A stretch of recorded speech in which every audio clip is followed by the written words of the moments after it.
There we go.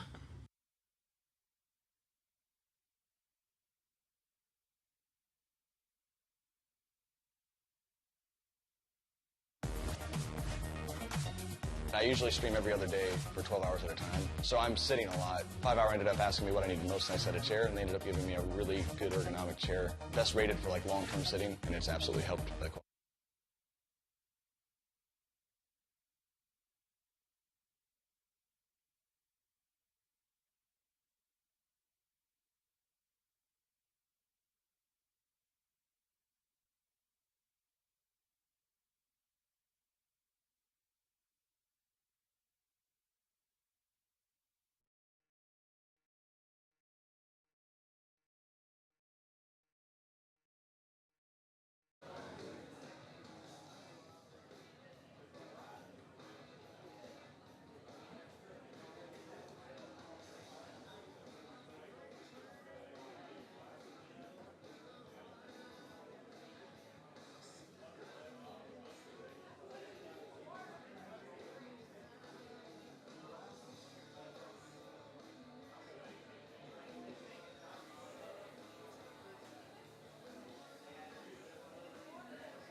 Live from the Horny Toad Bar and Grill in Cranfills Gap, Texas.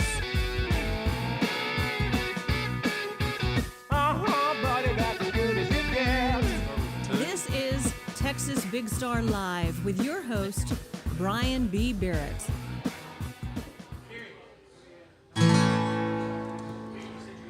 If you've tuned into this program, we say thank you. If it's only by mistake, that's still okay. After all, each one of us is on a journey. So just consider us your truck stop bathroom break. Welcome to Texas Big Star Live. We make no guarantees, so just enjoy the ride. God willing, and the creek don't rise. When we're through, you'll say you had a real good time. Welcome to Texas Big Star Live, everybody. I'm Brian B. Barrett. Today's show is going to be spectacular. We got Will Godby. We got Barry Fikes. We got Morgan Wallace.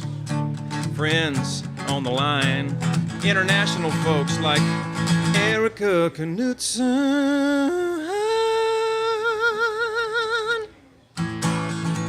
Who else? Somebody remind me. Gordon Atkinson is joining us from Nashville. Pre-eclipse time. It's going to be a fantastic morning, so stay right there. Don't move. Hey, Russ. Thank you for being our spare tire. We can always count on Russ, that's true. Although there's miles and miles between us, we always know that Russ will come through. He's the most faithful Russian we know. There you go. Well, y'all, well, now what? I don't know. Thanks for joining us. Y'all come back now, you hear? All right, Barry, move on over. Oh, Barry Fikes, come on in to the shot here. Let me, while you're doing that, I'll... There's no graceful way getting on these chairs. What's that? You want your food? No, I've already eaten 3/4 of it. What about the other 1/4? What's that? Well, everybody, it is August 19th, Saturday. There's a wasp on my head. Hey, zoom into the wasp on my head. Can somebody get that? Here, you want me to get it for you?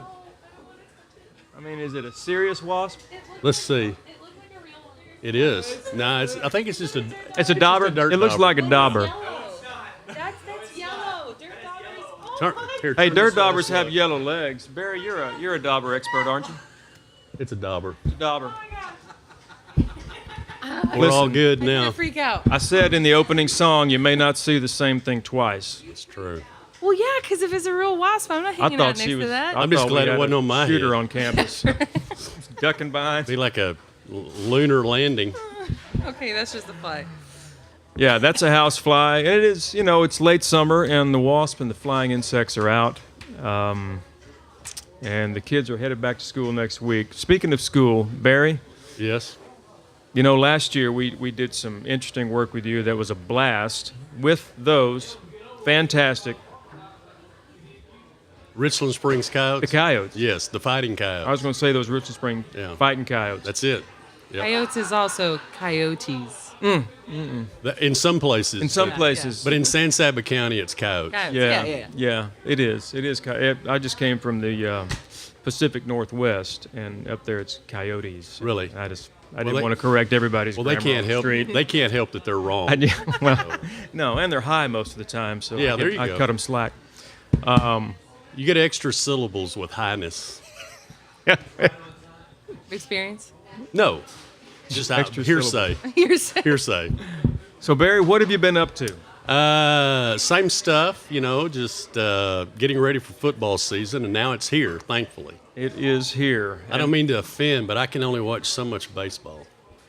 Baseball Doesn't do it is- for me. Yeah. I was reading something the other day about how baseball is being called like a dying, not sport, but like it's not as popular. Right. Because there's this weird culture that they can't be like pumped when they hit a home run. It's like, we're cool. Whereas like soccer, they're crying and on the ground and running around. Taking their when you make a clothes off. touchdown, yeah, when you make a touchdown, everyone's jumping on each other. But in baseball, that's not the case. I blame the WWF. And people have so. said that they're losing younger viewers because, and they think that's why. They're too cool to be cool. Yeah. That's it. It's not exciting enough. No. Yeah. Well, Slow, slow, slow. yeah, just I mean, I wouldn't know. I don't watch really any of it. But I thought that was really interesting. I'm like, you know what? I could believe it. People Yeah. like theatrics. baseball is. Is it Yogi Berra said it best, and I'll probably misquote. Baseball is 50% of the game is 90% mental. So it. you've got to have. It's just a different. It's Yeah. a different person that. Can you misquote Yogi? Yes, Yes. you can. I don't know. Can he misquote, or did he misquote himself? Probably. The verdict's still out on that. You don't know who that is, do you? I do, but You know, you're asking about football, about the Richland Springs Coyotes? Yes. Now, last year it was the quest for 8 state championships, and this so year this it's- year no. we're so good we're going to skip 9 and go straight to 10. Is that possible? No, it's for 9. Going. And we're the prohibitive favorite, so. Okay. And looked good last night. We had a scrimmage with some friends down the road. Right, right. And, you know, in scrimmages, they don't really, it's not official, you know, it's not the full game, but varsity-wise, we scored 11 touchdowns to their 1 touchdown. Another Probably some strength on the team. Another squeaker. Another squeaker. Yeah, another squeaker. Close. Are there any teams that are kind of inching away from wanting to play you guys, like in the regular season? Always. Yeah. Always. Any that you're worried about? Well, yeah, you worry about all of them. You play them one game at a time. Worry about all of them. God willing. That's what the creek coach don't told me to rise. say You anyway. sound so. like a coach.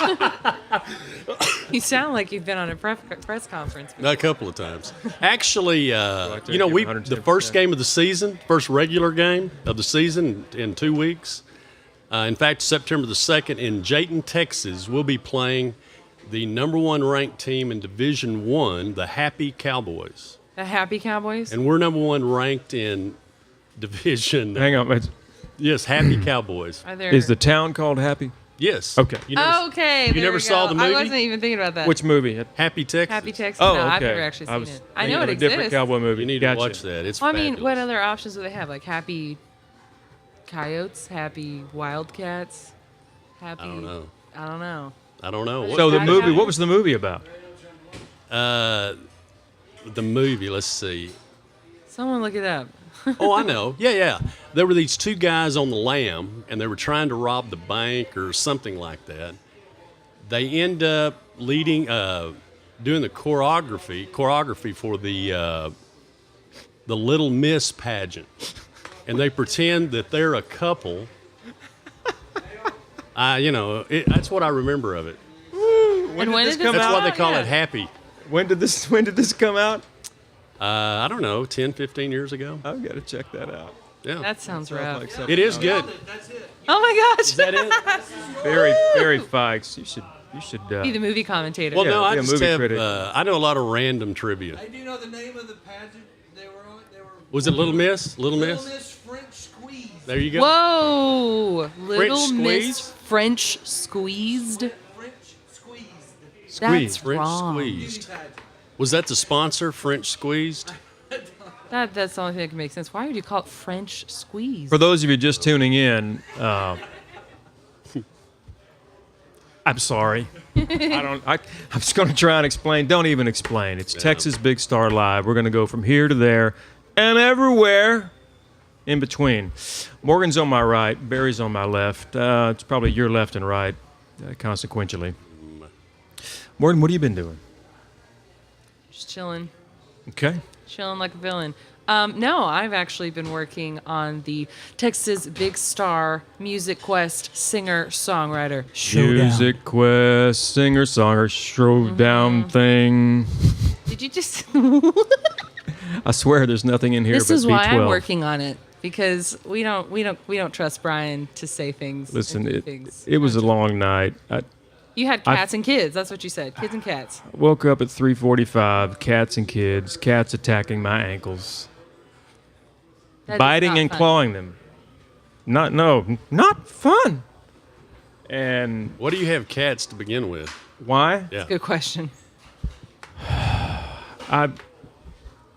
Somewhere God chose to have our family not have to ever go out and acquire a pet. They find They us. find you. Yes. Okay. That's what happens when Been you live that in way the country. all my life, even when I was a kid. Really? People pay hundreds of dollars for pets, and we're like, they just come when you live in the If country. what she said is true, I have a couple of cats for you. Yeah. Just on a side note. Are they feral cats? They are until you domesticate them. Oh. No, these were pretty friendly to start with. Oh, okay. They do have a few digestive problems. Seems like Just hairballs, or like they go to the bathroom everywhere. Go to the bathroom. While they're a biting lot. your ankles. It's just anyway. I woke up at 3:45. I think I got back to sleep at 6. You know, if you allow cats in the house, I'm not sure you can blame the cats. I think that's a true Aren't you in statement. charge of your house? Oh yeah, I let one of our cats in at the farm No. one time. She would not leave me alone. I couldn't go to sleep. She Yeah? would get in my face like, pay attention, and Yeah. I threw her out. Hours later, Yeah. Hey, it's our producer Matt. he's here to make things not be. What? No, I'm not here to fix anything. Well, actually, kind of. Because our guest that we're hoping will be on the show here in like 5 minutes hasn't shown up yet. So Well, yeah, the whole 'cause you thing said I in told 5 you, minutes. like that plan Well, thing. it's because it's 5 minutes. Yeah. Oh, maybe. I mean, Well, but you the just other said thing, she's going to be here in 5 minutes. No, I and was the reason I'm hoping here is she she's- hasn't shown up yet. She's scheduled to be here. Yeah. Like active with us in 5 minutes, but she's not online yet. International guests. International yes. guests. Those tuning in, it's Texas Big Star Live, and we have international guests via the international Web. Skyline wireless. At the same time, I wanted Frequencies. to point out that Steph just hosted his own Twitch, so thank you for that. Steph, Squirrely Just Steph. 2 minutes ago. And then Tex was actually chatting and just wondering if whether or not you made a Seagulls reference, and the answer is decidedly Yes. yes. Not That's what that fun. was. I missed I that. missed that. Yeah, I missed that. And I too. just realized my vision's not any better than when I was here last time. you can't read that. Well, a little bit better. You want to try? Well, these? you only have Well, one eye to work on with. top of the contact? That's awful. Yeah. I'm sure I look good, though. No, it's, the old people are trading glasses. It Oh, hey, happens. that's true. Dude, I got these. These are the first time I've ever had progressives. These are like old people Do glasses. you like those? But they don't The look like they're progressive? progressive. So your insurance pays for them? No. Only Brian. So There's really no such thing as dental insurance. When I went to Canada, No, there's how not. did we get They- there? It's forced savings. we were cracking Yeah. jokes, and I said something like, "No, guys, don't go there. It's not funny." And I was like, when I go to the dentist and stuff, I got to pay for the out of pocket. And they're like, "Well, we do too." I'm like, "No, but we're not going to talk about it." But apparently, they pay for dental stuff out of pocket too. So that statement is It's true. it's true. Yeah, anymore. It's forced savings, is what it is. Yeah. Yeah. So In case anybody Luke. didn't know. Luke 2-0. How do you say that? Zion Blade. Thanks for the host. We got a couple other 2-0. hosts on, I'd say on 2-0. Twitch. 2-0. 2-0. 2-0. Accent on the ooh versus Definitely. the o. So you guys, thanks for being online, chatting with us. As usual, we will try to look, but if we're actually having I'm conversations. angled with the this people way, here- and I feel disrespectful to the people watching if I'm looking at the people commenting. No, that's I- good. Just kind of split the difference. Just annoy Well, I'm everybody. here just to entertain everybody. I don't feel disrespected. So or when are you going to disrespectful. start? Yeah. I've been trying. Sorry. You play the hand you're dealt. No. Okay, no, that's fair. Okay, Brian's going to be Brian with or without any encouragement. And I But I will make no say, guarantees. in public, I appreciate Brian's flexibility and his talent in that Is this the not dating just show? No, just a sincere thank you and acknowledgement Oh, you're trying to interview that people. Brian puts up with stuff that other people may not. Sounds you like that sent the backtracking dauber? to me. No. A lot of backtracking. I wish I had that kind of control. That would be great. No, I send in felt the something, animals. but I thought it was that housefly. And in retrospect, that would have that's a pretty You weighty wouldn't have housefly. felt the housefly, yeah. All right, so I want to say hi to our Twitchers. Just to remind you that's up there, and there's some people hosting. Hello, us. We want them to Twitchers. keep doing that. Thank you for being with us. And that our guest that's supposed to be on right now in like 2 minutes still isn't online. So that whole plan thing I told you about. We get to Yeah. improvise. Where will she be originating from? Paris. Really? What time is it Well, there? actually, Paris. about an hour south of Paris at a really, really Oh, cool I can't venue. say Oh. It's a musician friend of ours who is hopefully going to be gigging. She.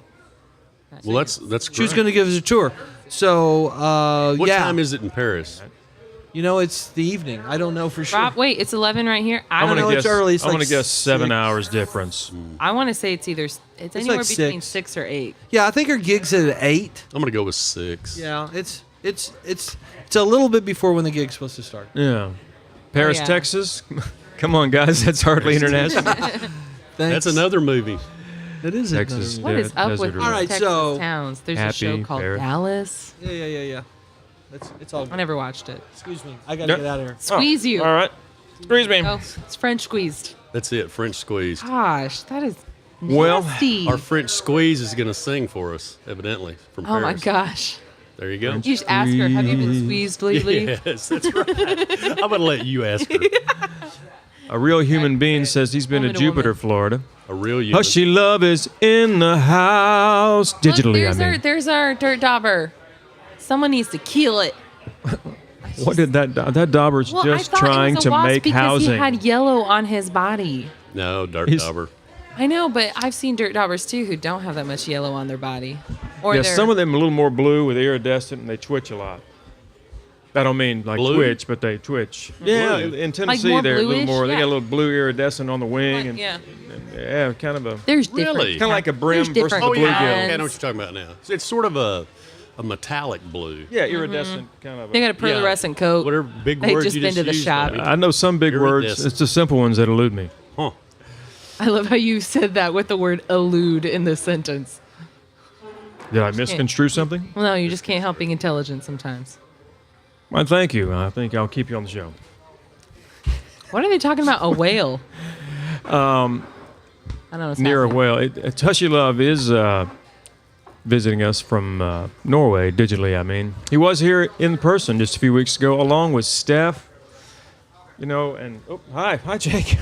Jake. He just got French squeezed. No, I mean, Jake. Is that the new thing? French Really? not fresh What squeezed. you've done. French I know. squeezed. Say what? Oh, in Happy, Texas. Wow. Happy Texas.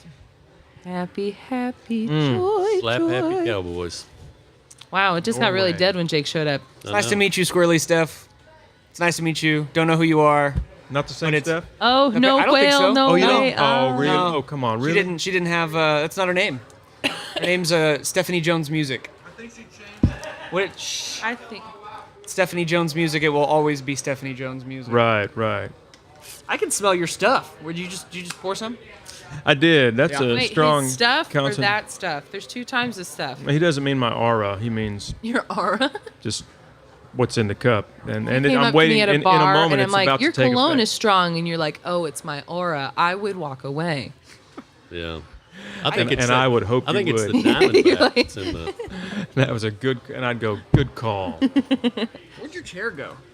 He removed it. You have not had one. I gave it up because those chairs, after 3 hours or more, I get home and my hips are telling me, Time to stop. not fun. Yeah, it's don't just the lie way either. because you're kind of here, and it's just yeah. So I'm standing up, kind of leaning over. Feels pretty good. But then your feet are going to get tired, and then No. they're not going to lie to you. No, I'm used to being on my feet for hours and hours and hours. True. Yeah. That's what professional musicians have to do, huh? Yeah. And Which school is what teachers. our singer-songwriters might be. No, they won't. Not for hours. More like 5 it- minutes, right? What's the singer-songwriter deal again? The Music Quest singer songwriter showdown. I should downtown. probably- Showtown means Pull up a graph. competition. Probably pull right? up some I stuff. understand that. Let me see if Well, I can. basically, we just thought we would try to acquiesce some talent across the What's state up with of the? Texas. What's up with the? We're challenging ourselves, Jake. What's the name of the these are SAT words. SAT that's- words. Yeah, I think it's a choir talent. Acquired. Yeah. Well, Yeah. I think acquiesce. I think that works. I was in choir in high oh, school. Matt's confirming that's a horrible use. Yeah. Yeah. So I would have failed the He's SAT. saying it Luckily, Dr. I Fikes. I mean, we don't tell people that he's a. a doctor. He doesn't Yes. want people to know. I'm one of those Why kind of not? doctors that won't do you any good, though. Oh, see, I don't That's know a about good that. song right there. Yeah. That's it. One of That, it those- would be a great Like song. being in my living room in the evening. What? 3 conversations going on at the same time. Tex, I wish I stayed up late playing games, but I didn't get to. Well, tell me about the music quest, though. I want to hear it. I mean, they're going to be different locations, different That's dates right. leading up We to have the 4 big grand regional finale. dates leading up to the grand You finale, should've and I saved that graphic believe that I made that of we're all the going to try to have 2 from each region Uh-huh. compete in the finals. So there will be a total of 8 Total of 8 finalists. finalists. So it'll be. And where's the big showdown? The big showdown is right, here in right Cranfills here Gap, at Texas, the at the Bacon Bash on Hornito. October 21st. Bacon bash. Here, Yes. In the So you're Hornito. going to be here because you're going to be a Bacon Bash, what's right? what's the date? October 21st. 21st. It's a Saturday. Saturday. Maybe. Saturday. Good chance. Good chance. Good chance. We can expect him. I mean, I'll either be here or New Orleans. And for those tuning in, It's a good thing. Good place yeah, to be. check out whatever that is. it's musicquest.texasbigstar.com. Where and when are the Regionals Well, Yeah. I The could, first regional one is Stephenville, is in Stephenville at the Twisted J, and that's coming up September 20. August 31st. August 31st. That's Really? coming up in just 11 days? Yeah. And then like we that. have No, 9 days. Denton on the 20th. I think it's Denton on the 20th, Denton. September. And then we have Abilene. I think it's the 28th. Abilene's Nope. October 5th. New Braunfels is the Braunfels. 28th. Ooh, I might and try to then make that Abilene. one. There you should go. go to New Braunfels. I think so. You So better go be there online. now. But the finals will be crazy. MusicQuest.TexasBigStar.com. I'll be. Check it out. Sign up. Get your entry I'll go in. pull up Sign that up. link. And Because we have insider information that we said we're sending 2 from each location. And guess what? If you sign up for one of them, then you have a high chance of making it to the finals. Because we need more people for some competition. How many yes. competitors do we have at this particular? Oh, juncture? we're not disclosing that. That would Oh. give away the surprise. There's, I been will quite a tell few you, entries that we go it's through. not 100. It's go not through it. It's 500. Yeah. It's Under 100. You know, I need to. I need to share this with a couple of friends of mine. Oh, if you don't, I'll come to your house. I'm joking. Yeah. And also, it'd be great because if they come and they do the New Braunfels date, then you can be there to cheer them on. That's true. True. That would be great. Okay. We I need can some, do that. We need some bald guys in the audience who can use words and I'm give that. good. Yeah. I'm bald. You know, it's always shocking to me when I look on a camera and I go, you know, I am really bald. You know, seriously, I've especially never- from behind. Right. I mean, it's just, I go, you know, I don't have any hair. I have never thought that. Sadly. I know. There we are, folks. Music Quest. Oh, there it is. And you can see that awesome logo. That is a great when you logo. go to musicquest.texasbigstar.com, Who created that look at the logo, and then scroll down to 2017 Singer-Songwriter Showdown, and that's going to give you all the details. What you do is you upload your video of your performance. One of the guys that's in the competition just did a new one. You may have one that's been around for a while. You can enter that one, and that entry will be judged. And if it passes the muster of different categories, and you can see online what those categories are, then you'll be advancing to the regionals. And then from the regionals, as Morgan said, we'll be picking 2 winners that will advance to the finals at Bacon Bash. And the winner, as best I understand, has a good shot of performing at Bacon Bash if they when they win the finals. So that's a big deal. Bacon Bash. How many people? 2,000 in the street. Are you guys competing, or are you just No, administration? I'm one of the judges. You're a judge. Yeah. I'm one of the regional judges for all 4 regional events, and then we'll be safe and correct. And I'm not going to be judging the finals, so there's Oh, no okay. overlap. So yeah, Yeah. I'm not judging. I'm simply he's emceeing. emceeing. He's being a pretty No. face with a guitar, Juggling cats. Good. cat juggler. How exciting. Mm-hmm. Good. So yeah, I can't wait. I'm going to try to make New Braunfels. What day is it again? it's right there. Hey. If they put it back up. I see. I can't see that stuff. Oh, that's true. I think New Braunfels is the 28th of September, if I'm Okay. correct. It's in the try to middle make of the that. week. All of them are in the middle of the week, and we did that for a reason. Yeah, they're either on mostly a Thursday. However, Denton's on a Wednesday, Because those guys are usually singing somewhere on a Saturday. on a Friday or Saturday. You don't want to cut into people's actual Gig time. Right. So that's why we're doing that. The other thing is that the judges. I mean, Morgan mentioned it, but one of the things I think is super important, and I just wanted to emphasize it. She's not going to talk about herself, but the idea is that the regionals, to have a judge that's at each one of them is kind of a big deal for me, so that when the other judges are there and they're asking questions about what's going on, you'll have somebody who has the experience of exactly how it's happened. The Right. other one gives some continuity and some consistency across the thing. Indeed. They're 4 different locations, 4 different vibes. There'll be 4 different events, but at the same time, we want that aspect, the judging aspect of it, to have some consistency. Yeah. The only way to do that is to have someone who can be at all 4 of them. And Morgan is the one that I think is very qualified, even at your very young age. I think you definitely know how to write a good song, and you know the process. So, I have indeed taught a songwriting camp. I don't think that necessarily. how many songs you've written? Probably good 40 songs. Well, you haven't recorded them all. Not 40. I found a hard drive. I have Full of songs. as many songwriters know. I have started and I have over probably 100 ideas. Oh, yeah. They can be 3 minutes long. They can be 20 seconds long. All right. Well, I've heard a couple of recordings.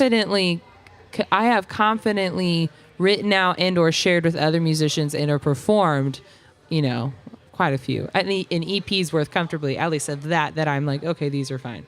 But yeah, that's a goal of other things. But I'm so busy producing and doing other things to make the songwriter competition happen that no, if you want to go look for my stuff online, that's not happening until 2018. Because Well, you I'm got a stuff that's been businesswoman. performed and recorded online, but not the original stuff you're talking about. Yeah, Right. there is arguably the only big thing that is a fully produced thing that you can find that I quote composed was my singing part on the Response album. I was the, I don't know how much you listen to rap or EDM or anything, but there's a very much like the token female singer that will sing a part. I wrote the part that I sang, and it's pretty substantial, so I guess that counts. That's But cool. I don't know. EDM is when I was in the Electronic hospital. dance music. Gotcha. Well, I listen to it For a every minute day. there, I was bringing back some painful Every memories. day. I don't even know if that's Probes EDM. and It's stuff. just the more dancey / pop Right, stuff. right. With the I don't think the definitive Texas song has been written yet. what? The definitive song about Texas, I don't Yeah. think it's been written. I don't think it's possible. I Well- think that's one of those kind of like you'd have to sell your soul to the devil and go down to Georgia, but Really? then actually go down to Texas and get the song. Well, I mean, But like, there's a lot of weird to go songs to written- Georgia to Georgia, write a Well, I song. mean, like there's Georgia on my mind, there's Sweet Home Alabama, there's New York, New York, but there's no definitive Texas song. Well, there's All My a lot Exes of really Live in- good ones. Yeah, Not but definitive. but I feel like I would say All My Exes Live in Texas would be the go-to if anyone thinks about a Texas song. God bless Texas. Lukenbach, Amarillo by- Texas. There's all these towns I though in like Texas. Lukenbach. Yeah, Yeah. you have to think it's got so many great, strong towns with their own vibe and their own feel. You can't put it into one I mean, song. New York Gary. is just That like would be New more York. like a That's what most that would be an opus or a rock opera, Yeah, maybe. country rock opera. But New think York Elder- has New York, and New York State of Mind. That's true. And they've got Those are both pretty cheesecake. great. And, Yeah, but that's not what we're talking about, Brian. that's Are you what I'm hungry? thinking about. I'm just thinking about cheesecake. You know Yvonne, who makes the best cheesecakes? I have her recipe. I have the secret recipe. Oh, you do? I do. You've got the secret do. recipe. In her handwriting. Oh, that is good stuff. If you join to do the singer-songwriter showdown, I might bring a homemade cheesecake to each regional date. But you have to put that in like I sign up for the cheesecake, and then I'll bring it. But if you don't put that in your sign-up stuff, I won't. Just add it to the website. I might write a song for cheesecake. Dude, you should compete. I probably. I was trying can't to start get now. Joe Ray Halsey to get his song in there. Yes. I'm, I don't I'm know hell that. when I'm well, and I'm never sick. That's the It's song a he good- wrote. He wrote these That's a deal. lyric / poem thing right here on the wall that's good. What? That would be awesome Ray to did? have him in the competition. Like have some young kids and then like Joe this- Ray Halsey. Like that would be the best. That's great. And it would represent Texas well. I So do you could want do- to re-say that a lot of people, I think they ask, like, do you have to write a new song? No. You can have a song that you've performed 20 million times, but if it's never been, If it's yours, if it's yours, if you wrote it, you can put it on. So you can put a tried and true song, or is this it, can Mary? be the what is it? what's the word? The catalyst for you to write another one. Could it be? Could be either one. Could it be like a spoken poetry thing as well with a little music in the background? I mean, if it's good, Well, it'd be good. It's got to mean- go through the process. It would be we interesting. do have to say. I think the asterisk to that is it is singer songwriter. Oh, so okay. if there's a weird, I would say my consistency as the judge. If I had to make a ruling, I wouldn't probably consider that singing. Now, What- if a chunk of it, like if you think of like Rocky Raccoon by the Beatles, Right. What about he yodeling? does that's singing. That is? Yeah. Okay. Well, there is a category called But how the many melody words of are the you going song to get that out should when be you're judged yodeling? on. Yeah, it'd be kind of hard to do. Well, that. So Very that's your monotone. criteria. Got to think of those Yeah. two things. But Rocky Raccoon, it counts because he's like speak, speak, speak, speak, and then he sings. okay. So I think if there's enough singing in there, You can try, All right. or you can play it safe. Either way. Hey, Russ, in Kyrgyzstan, if you're watching right now, you know that time I told you to show up? You can come on right now, man. Hey, Tina in Lexington. Look, that's a Scooter new Cinnamon form Club. of shout out. Hey, so They gotta instead have of the link though. What about Remember that Somebody time? likes the link. They can actually get Two-Door on. Cinema Club, how about Bob in Tudor Portland? Cinnamon Club? Bob in Portland. Hey, speaking of, I must send a shout out to all the guys in Walla Walla there at Hot Poop. What? What Hot Poop. a cool vibe. Cool vibe and hot poop. Hot Poop is Hot the Poop? oh, this is Is that a what's the real suburb deal. of Walla Walla? This is the real deal. Hot wants Poop. to tell you. Hot Oh. Poop is the oldest record store in Washington State. 45 years or more, and I believe the name of the owner's Jim. Didn't talk much. Well, he did talk a lot. I listened a lot. Oh my gosh, it's real. Oh yeah, Look at yeah. that. This Hot Poop place Walla Walla Bing rocks. Bang. Yeah, place rock. I bought a T-shirt there, and the T-shirt still smells like incense. Wow. I'm glad you said incense. No, I mean the just wanna place. know. That place has a cool vibe. They're burning incense all the time. It's very. I mean, he's Are jalapenos involved in this? he's or- from the day, dude. I mean, he's from the day, and just a great. Knows a lot of folks. We talk music, and so I do need to send a serious shout out to all the folks at Hot Poop and Walla Walla. Keep on rocking in the free world. I'm done. I'm reading. He tried to pull up the website and it said, "Hot poop. It's taking too long to respond." And I don't know why that made me laugh. I was trying to. That is funny. Makes me want to Dublin. Oh man, The toad is hopping today. there's a There are a lot of people. healthy crowd Wait, here today. there's more? But wait, there's more. I want one. Well, I can get it. What flavor? Well, I must say, Matt, you've had one of the new 1891 series Dublin's Red Cola. Have you? No. You, sir, are the winner because you need to try this. This is a new flavor from Fabulous. Dublin Bottling Works. good. It is Red Cola. All right. You need to. Here you go. Thank you. Over here. It's somewhat chilled at the bottom. If you got some ice in there, it's a twisty. Yeah. Is this like This is a learned reaction? He has Little to bit. look around before he screws. Pretty much. It had nothing to do. pretty much. Let's find out.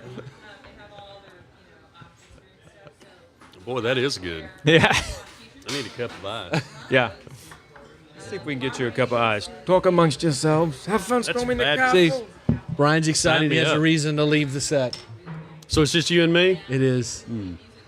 So what are we talking about right now, Matt? You know, we're talking about the fact that you don't have any ice. need ice. That's the kind of show that we have. No, it's interesting because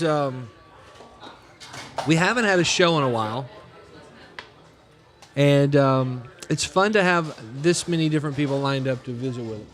It is. It is. It's nice. And yet we're still sitting here talking about you needing ice. I know. How does that work? Just There look we at this. go. What a deal. What kind of cup do we have? Oh, it's That a is Texas a Big Texas Star. Big Star.TV cup.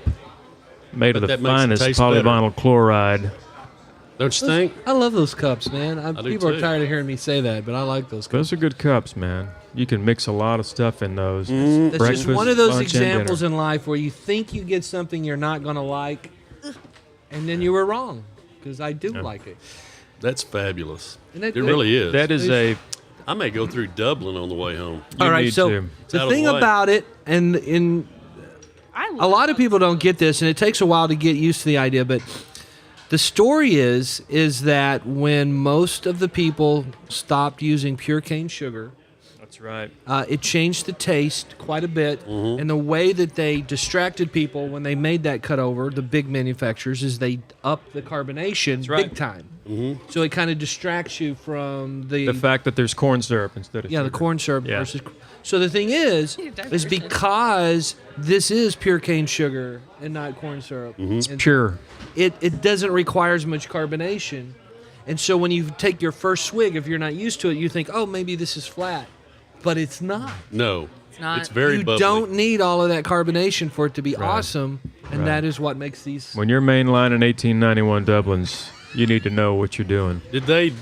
Was it bottled in 1891? That is the history. Yeah, Dublin Bottling Wow. Works been around since 1891. They were bottling before anybody else, I think. I believe they are. There were other people bottling in And the will 90s, remain to but they've be. got documentation. They were actually Yeah. bottling in 91, and so they are celebrating that.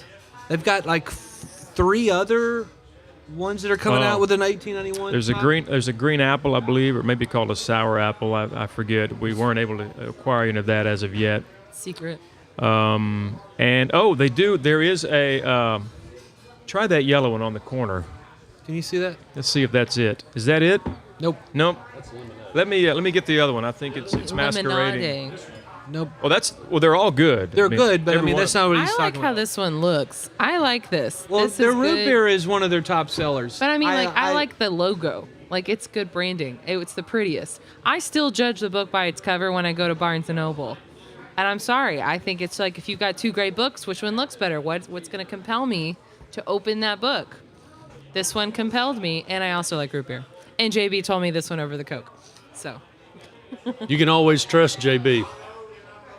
I think that's a very true statement. Always. I think we're gonna have to hold Texas Desert Rat to his Hold word. him. I don't believe that he actually has a pair of underwear from 1891.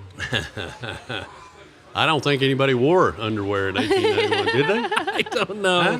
That's an interesting They would have had to thought. have been passed down from true. generation to generation. There it is. Texas, the grapefruit. Ooh. Oh, wow. Oh. You could put that with some beer Oh. and, like, make a drink. Here, I pass had that a over. grapefruit Maybe. beer thing the other you know? day. You could do that. You Thank say you, that's not how it Dublin. That's what works? you were looking I for. can do whatever I want, that Jake. was the quest. Morgan. I bet this is like Fresca with real sugar. You know that you're a smart man. Did you That's try what it it? looks like. Have not, but I'm believing him. I can just Man. tell Well, he's we right. had some there at the store. I'm just trying to remember which ones we had. So there's that. You have I'm a thinking first that's a run winner. before that label even Actually, came out. I do. He feel we were like talking to that was- Kenny, You've got the beta label. and we have a tour of the entire tour. Yeah. Our Twitch crew was with Kenny in Dublin, and we've been editing on this tour for 3 weeks now. Well, we don't want to scare anybody off. They don't take 3-week tours when you go to Dublin. It's More like just a- that, and it's even less than Gilligan's Island, less than a 3-hour tour. It's Just like, what I was going to say. hey, listen, there's something Great minds about think alike. great minds that are the same age. So we have this tour It's- of Dublin Bottling Works and their museum and everything with Kenny, our main buddy, same guy that gave me another one of these before the official. I held on to him. He told me to drink them, but I was, I didn't. We love you, Kenny. I held on to it Oh, because yes, they're we one of a do. kind. Like they were pre-run labels. Oh yeah, that kind of stuff. So I held on to those. But Kenny did this tour with our group, That kind of and we shot video of it. It's good, and it's also kind of long. Hey, your So eyes are- we're trying to make sure it's Water. all that it can be before we publish it. So Understood. we've hinted new about pickup publishing line? this tour in Dublin gotta shake with that. Kenny for a good month now, Oh yeah. and we still haven't done it. Got you. Oh, so close though. Almost. Sorry, we're talking about. I told Brian his eyes are bluer than even bluer than my toilet. And What? The water in your because- toilet. The water is in my toilet because they really are blue. That's what made me think of that Weird Al song. All the bad pickup lines. Well, I'm surprised you can see through the red this morning. They're not red. Oh, good. They probably feel red, but they're not. You know, I we kinda owe it like all the to Dublin. progression of color. I'm like beaming white person, and then you're slightly tanner, and they're a little bit tanner, and it's just like a nice color progression. There's so many shades of Anglo, you know? There is. It's all the, So Brian, today all- we're gonna have some pool later on, irrelevant. Yes, we are. and Chris K just Pool walked in party? the door, so I'm gonna go talk to him. Chris K's coming in. Who else is joining us in the? We got Will. Will's been in the wings. Will's been in the Will- wings. Will Listen, got he in. has. Who's he gonna You take? will- over? Will can take my spot. I need to finish my sandwich. Yeah, so- Barry's gonna finish his sandwich. And I'm taking this with me. Yeah, you should do that. Come on, Will. Come say hi, man. Come on in, Will. Actually, I'm gonna move over and put Will in the middle. Yes. So we can be stuck in the middle with Will. Everyone left me.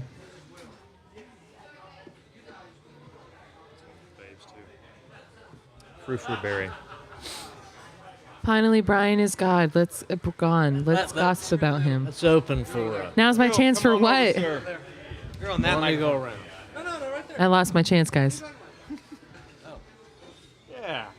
Texas get a Desert at chair. the pool tournament Where are you going? commentating. Stand. You're standing? Yeah. I hate to surprise you, but I'm a it's big fan of those completely standing workout improvised. things. It's the What are we doing? It's work of pure genius. You don't have to sit. You can stand if you want.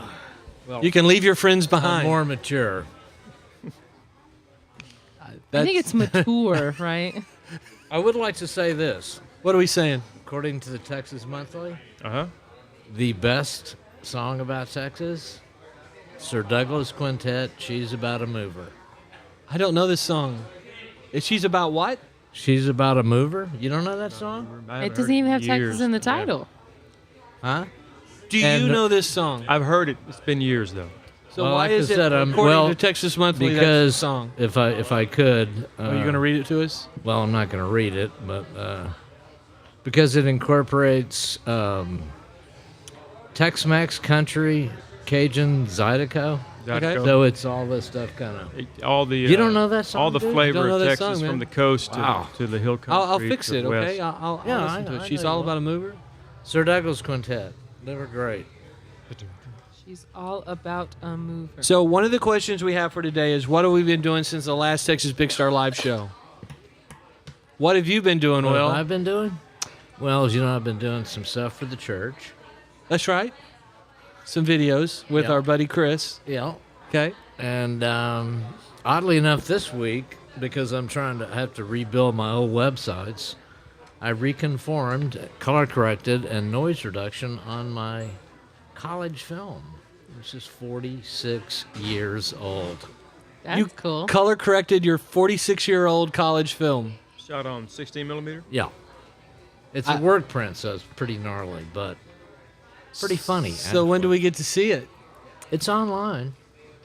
I'll send you a link. Yes, definitely. Most yeah. definitely. Well, can we say that? What What? else he's been doing? Well, yeah, that's the whole point. He's here to talk about being in our She, like, short. in a, But- a movie. Yes, it wasn't a movie. So, yes, we've been. One of the things we've been doing since the last show is that I directed a short film. Quite well, I would say. Morgan was the associate producer on it. I won't say the shortened title. Will was in front of the camera. You were okay. We had two main actors. Fishing gear. Hey! Sorry. Sorry, we're Sorry. being. This is our friend Will here. So, Will was actually the only non-speaking part that was there both days. Oh, both mind? days, yeah. No, they didn't. And it's good because Well, he I can't didn't have to remember. speak. Well, Will didn't have to. projects so well. He doesn't have to use words. He has this very, I don't know, it's a very, very simple part, and yet It's a good one. it's a good one, and you rocked it. Now, I know it sounds silly because you're just like walking around and looking at people, but it really works. We just saw the initial cut on it Oh, yeah? Wednesday night. And The verdict is in. It doesn't suck. Well, actually, I could tell it didn't suck. yeah, Yeah. it was happening. Well, that's a And- good and- sign. You feel when that's that way up when front. you're on. It's not going to get any better. Well, after. only because it was a very esoteric concept, Uh huh. and y'all brought it down to a little bit more human thing, I guess. Would be digestible. Yeah. the best way to. Yeah. Also, I was really stunned by. You don't have to throw much light on stuff with that epic. Yeah. That. See, the last time I was really on a film set, they actually shot film, Yeah, and they needed light. and you had to blow it out. You got to blow it with lots of light. No, that's, So, what That's Will is over. talking about is that we shot this short on an Epic W or weapon. It's a 8K legit camera owned by my buddies Sean and John of Viner's Draft, the production company, and it was their camera. And yeah, you're right. You can shoot in pretty low light, and it looks pretty awesome. So, I mean, discounting it was in a bar, so there had to be a little mood, but real mood, definitely. I was, and it was a great crew, I will say. So you've been around some production, usually in post-production. Yes. You haven't been in front of the camera ever, really? Other than that other short that I did a few years ago? That's true. And, well, I was in the People's Choice Awards once. Did you know that, Morgan? Do I know what? Sorry, I was asking who had the frou-frou But you berry. know that. Well, We faked, we did this thing, Man on the Street, Uh-huh. and that would separate the little categories. And we didn't have enough for Barbara Mandrell, so they made me fake it out in front of a post facility in Burbank. They used you as a Barbara Mandrell People's Choice stand-in? Awards. No, I was the guy that said, I love Barbara Mandrell. I think she's terrific. Oh. You see, we had little bumpers between where people gave their favorite, people all across the country. Right.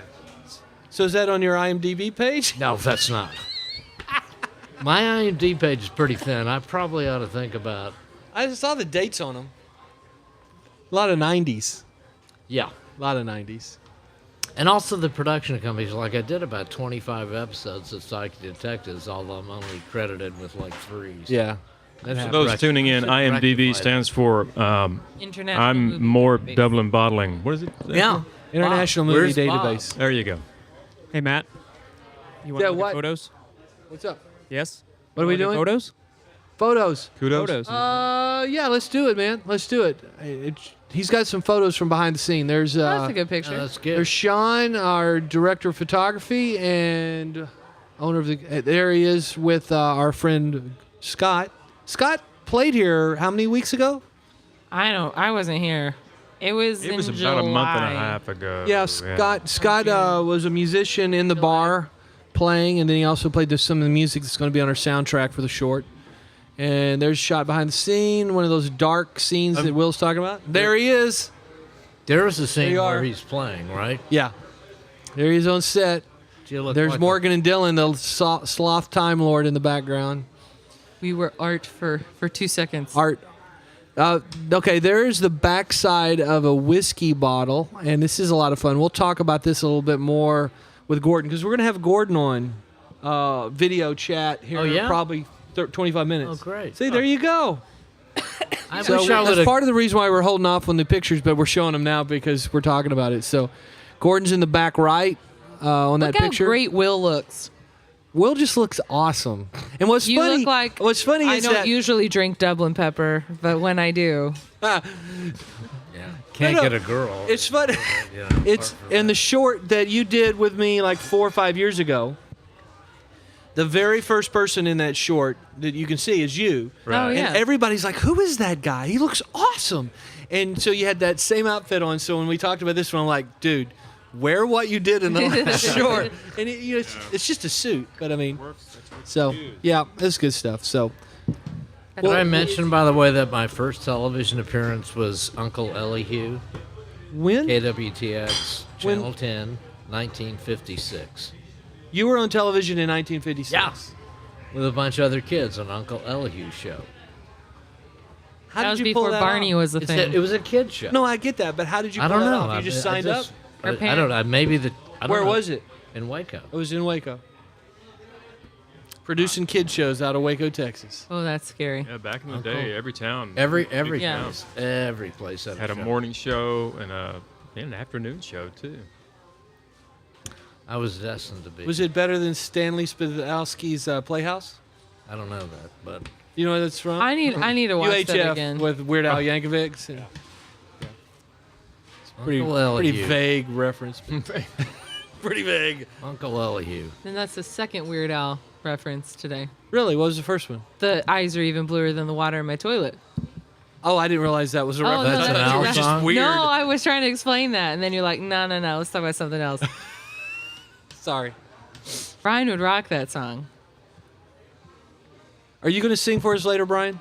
Sure. Yeah. I think that's the plan, though. Yeah. I mean, I'll do whatever time allows, and yeah, we'll I think see how later the we're guests going to line have up. the Sloth Time Lord sing a couple songs. We're going to have you sing a couple of songs. Yeah. A little bit more music towards the end. That's a good show. Oh, there's a shot of Dylan right there. That's a good shot. That is a great Dylan, shot. it looks like your eyebrows are so defined because of that lighting. Like they're so look. It's like a different man. Dylan was standing in for lighting, I think, when they were lighting the thing before our main actor. So what did showed you up. think of the cut? The cut was 23 minutes long, and that's kind of long for a short film. But it was. But it's short enough for a it long was. film. But like it was, Big Shrimp? It was really good. I mean, it It didn't feel too long. it didn't feel too long at all. It flies felt by good. actually. It was very, very, very watchable. And Oh, good question here then for those who may be going, so what makes a short short? What are the time frames for competitive short film competitions? yeah, here's the thing. If I understand it correctly, and I may not be remembering this properly, but I think for the Oscars, not that we're thinking that's happening to us, but I mean for the Oscars, I think short films, 40 minutes or less, is qualified Wait. as So short you film. can go for the Oscars. Well, gotta think big here. But the general wisdom is the short films at a film festival, they're looking for stuff that's 6, 7 minutes. 6, 7, 8, maybe 10 minutes long at the Yeah. most. And so we really have issues. I mean, the short film is good, but it's gonna be challenging for it to be quickly picked up by film festivals just because of the general length. I mean, because basically if ours is say 16 minutes long, that's 2 slots. Right. And so Right, it's I don't all know. about- I don't know how it's going to work, but we're working on up. We got Erica. Erica. So Yeah. Erica. There you go. Okay, turn your camera sideways. Turn it. Don't. Turn it. Yeah. There we go. Awesome. So tell us where you are, Erica. Okay. So I'm in France and outside of Paris, and it's I just got here. It's in the forest, and it's a hunting lodge of Louis the 16th, 16. who's not anymore because he's not around anymore. Yeah. But, Seriously? But so now it's a bar, concert venue, sister of the Horny Toad, and so that's why I wanted I'm gonna do to that say one. hello from here. Everybody. Hi. And it's a very international crowd here. We've got France, Check out that. Australia, Texas, England, and so we're gonna have some music later. But with the time difference, it's just now starting. We're having a barbecue now. So how many artists are going to be performing tonight? Well, this guy is going to Hello. be the headliner. He's My name's Charlie. How are you doing over there? he's Hi. the Charlie. English Hey, Charlie. guy. We're celebrating his 25th. 25th birthday tonight. Who else is playing? Double that. So it's an anniversary of the 25th. I was going to say. This is Melissa, Melissa Cox, and she plays the violin and sings, and we're going to play a few songs for our friends tonight. We're having a bit of a birthday party, and if you turn around, you can see the barbecue burning in the background. Maybe can you see that? There we go. So Erica, are you going to send us some? You going to send us some links to everybody's web pages so we can listen and watch? Sure, Yeah, he's definitely. they have a new CD out. Our Yes. group's called the Downtown Merrylegs, and the CD's called Pollen Cloud, and you can find us on Bandcamp. Yeah, I'll send you all the stuff. Awesome. Very good. And, So, do you have anybody who's you're looking at right now, Erica? Can you see us well enough? yeah, I can see Morgan, Brian, Will, and Matt. There you go. Awesome. Wow. Past And that. here's That's everybody. here's the new star, Lily. Hi, Lily. Hi, Lily. She's not sure. She's Franco-Canadian. Say bonjour. Bonjour. she's so the cute. ukulele star of the region. And Molly. Hi, Molly. Molly. So, we have a famous violin player who's taken over for Louis the 16th. What is your He's the new owner. He's the next in line of the kings of France, but I hope he's not going to be decapitated. Dang. That would be good. We can only hope for the best. And we have a nice swimming pool. But Oh no, we I might think be we lost losing you on the connection. Wi-Fi. We might need to get closer to the house again. Back closer to the house. Are there any bass in that So pond? I was just thinking we should get that for the swimming pool. So Erica, can you You're frozen. Can you get back into closer to the Wi-Fi? Yeah, we go. Yeah, I am now. Oh, that's So Is that good? is that actually a pool or just a big lake or what? It's a pool. It's a. That's Yeah, they want to throw me in. That's crazy. Yeah, you can do some laps in that. That's crazy. Yeah. My kind of pool. Way too pretty. It's Is I that more need of to a explain it natural to me. pool? You know? It's a natural pool. Yeah. yeah. We With- have some with people cement here for banks. the concert, Very right? cool. There you go. Do you want to introduce yourself? Hello, this is Leo. I'm Renee. Hello. Hi there. They're here for the music night. And Hello, I'm Arturo. Arturo. Arturo. Colombia, the country. Yeah. Oh, wow. So it's very international. And Hello, me from lots of countries in Europe. okay. Musician as well, playing tomorrow. Okay, so she's playing tomorrow. It's a pretty happening place. Lovely. Musically. Place looks gorgeous. Yeah. Really? Very jealous right now. I really feel sorry. So when does the sun go down? What time does it get dark Okay. there? Should send her some money. Bring her back here. Oh, I'd propose, but When's the sun go down? she could drag me up the East Another Coast hour and a Road. half. I could do that. Yeah. What an interesting girl. So that's when it'll. This bar is all lit up by candlelight. There's no electricity. There's not much electricity. But so here's the Fascinating. lighting. Look at that. That is so cool. I must say, I'm There's very a- sorry that you're having to be there and do that. That must be horrible. Yeah. Well, it's my last hurrah before I head back to the real Indeed. world. It's a good hurrah. That's what Yeah. So who else? You and who else is playing tonight? Charlie, the English guy I showed you. It's his birthday with the violin player from Australia. Uh huh.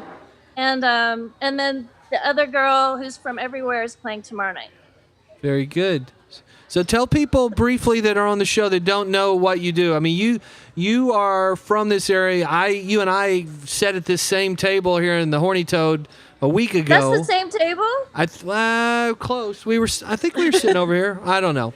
And but you were here at the Horny Toad just a week ago. You got family in the area, and when we first met you, you were in town for a Miriam saying hi. Can you see me? Hi. I don't see her, but So you were here for a singer-songwriter over in Clifton. Tell people about you singing and your background. well, actually, I started writing country songs in Paris after I'd lived here. I was sort of rejected everything Texan when I moved here, and after about 7 years, it sort of came back to bite me, and so I started becoming the representative of Texas in Paris, and I don't know, all these country songs just started coming out in the middle of the night, and I got some red boots when I went to Waco, and the rest is history. So then I brought it back to Texas, and the first time I played, I was scared to play in Texas because here I was just sort of exotic. You know, people didn't know what I was saying, even they didn't understand the words. So it was just sort of a way to travel, you know, to go see a weird Texan girl. And so then when I went to Texas, I played the Toad the first time. And a couple years later, which was last year, I did the contest, the Texas Troubadour contest in Clifton. And that's where I met Brian afterwards, and Miriam, who played with me, and the rest of you.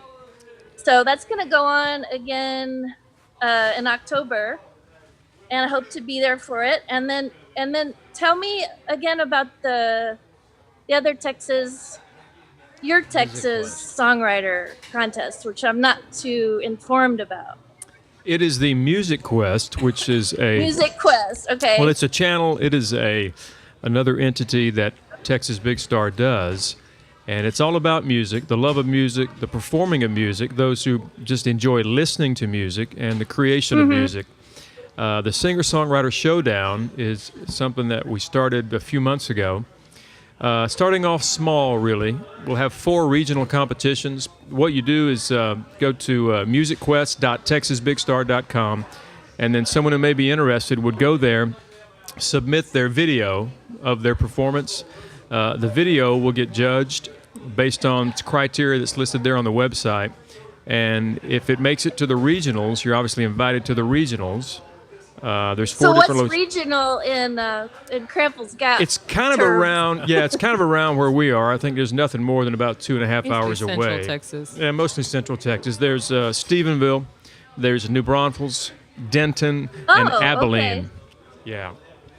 So you get to choose any of those 4 locations. Should you move on to the regionals, you get to choose where you'd like to perform based on your geographic location. And then, once you get to regionals, we'll have a 3-judge panel there for the entire evening, probably anywhere from 8 to 10 participants in each one. And then if you win there, we'll choose two participants from each regional to go to finals. So there's not necessarily a first place only winner in the regionals. You can call it 2 first place winners, and they move on to the finals, which are going to be at here at the Horny Toad right before Bacon Bash, October 21st. Okay, that's coming up. Yes, it is. So you can be from anywhere, basically. You don't have to have like a Gap passport or anything. It helps. The irony of that statement. Yeah. Yeah, we used to have Big Chris used to be the guy checking everybody's passport, but he's been laid off from that particular. Yeah, because you just let travel. everybody wants to be from the Gap, right? It gets you places. Yeah. So, Erica, tell me how you found this place you are currently. And what was the connection? How did you end up there? Well, it was the new Louis the 16th, who's like, I don't know how you would classify him. He plays violin, and so he played in my band about 10 years ago, I guess. And then we discovered he's this heir to the hunting lodge chateau, and he opened an Irish bar here. I guess it was about 10-15 years ago, and so it's really kind of a secret, best kept secret, but not anymore, place for the music scene. And this is Nicola. This is the matron of the place. This is Nicola's mother, Madame Brivou. Hello, bonjour. Oh, Texas! On est au Texas. That was her first time on the air, I think. So she's lived here about 50 years, I would say. Oh, she says bonjour de loin. Bonjour from far. She's not as shy from far away. So yeah, and so now they have music about once a week, especially during the summer, and it's an ideal place. So everybody from the Gap or the Gap region is invited to the sister Toad. That's what I would consider it. I like don't know the. if I'd invite everyone from the Gap to show up. Maybe a couple people. It's the new, like, Gap does Vegas. It's Gap does Paris. I like it. I'm there. What's the nearest airport that you can fly into comfortably? Charles de Gaulle. It's an Paris. hour from Paris. Yeah. On the Yeah. Okay. On the regional train. So. You been to Paris? I've never been to Paris. Never been. Of never all the been. places I haven't been in Europe, that's one that you would think I would have been there, but I never have. I've hung out mostly in the Slavic countries because. Oh of yeah, our, we talked about yeah, that. because of our stay in About Poland. peanut so, butter. Yes. I remember. Well, Erica, what do you? So when do you actually fire things up?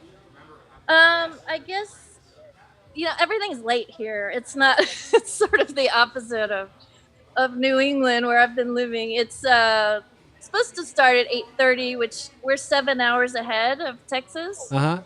So I don't know what time it is now, but that's another Called it. reason I was late coming in because we were having to restock the bar, and the lady at the checkout counter was chatting with her friend, and so you can't hurry things up. So I guess in another couple hours it'll probably be more like 10 before they start. Very good. If it's 8:30, it's probably going to be 10. Yep. But you never know. Erica, thanks for hanging out with us today. Yeah, thanks. I'm glad I caught you. Oh, there's some harmonica going on there. We can fade out with that, maybe. It's not just in Texas. So, check you soon. Bye. Thanks, Eric. Bye. Bye-bye. She's fun. Well, I mean, we've been talking about having her on remotely. I mean, she's been here, but I mean, we've been That was talking about it for a delightful. long time. I'm so jealous of where she's at. Oh, right no now. kidding. So jealous. What do you think, Will? Well, I feel bad she has to Did she slum go it to over school there. in Meridian or Clifton? I don't have any idea. Well, you should have asked her when we had her, buddy. Should have. So they can't Camera's see still it on there, but we're. She's still giving us Do what? I'm still trying to figure out. Jake, are we She's supposed? still She's on? still on. We said bye, but it looks like we're still going. Did you go to school in Clifton or Meridian? Erica, can you hear us? I don't know if she can. Yeah, Did you go to school in Clifton or your Meridian? question? Did you go to school here locally? I didn't go to school. Ah, How do they invite you to be Oh, a wait. professor at Harvard if you didn't go to school? It's called the School of Hard Knocks.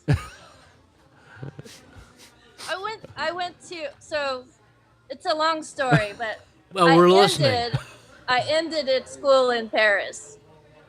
That's the last place I was. But did you live in Texas? Did you live in the area here, or No, just never. family? See, yeah, I'm she, just a fraud.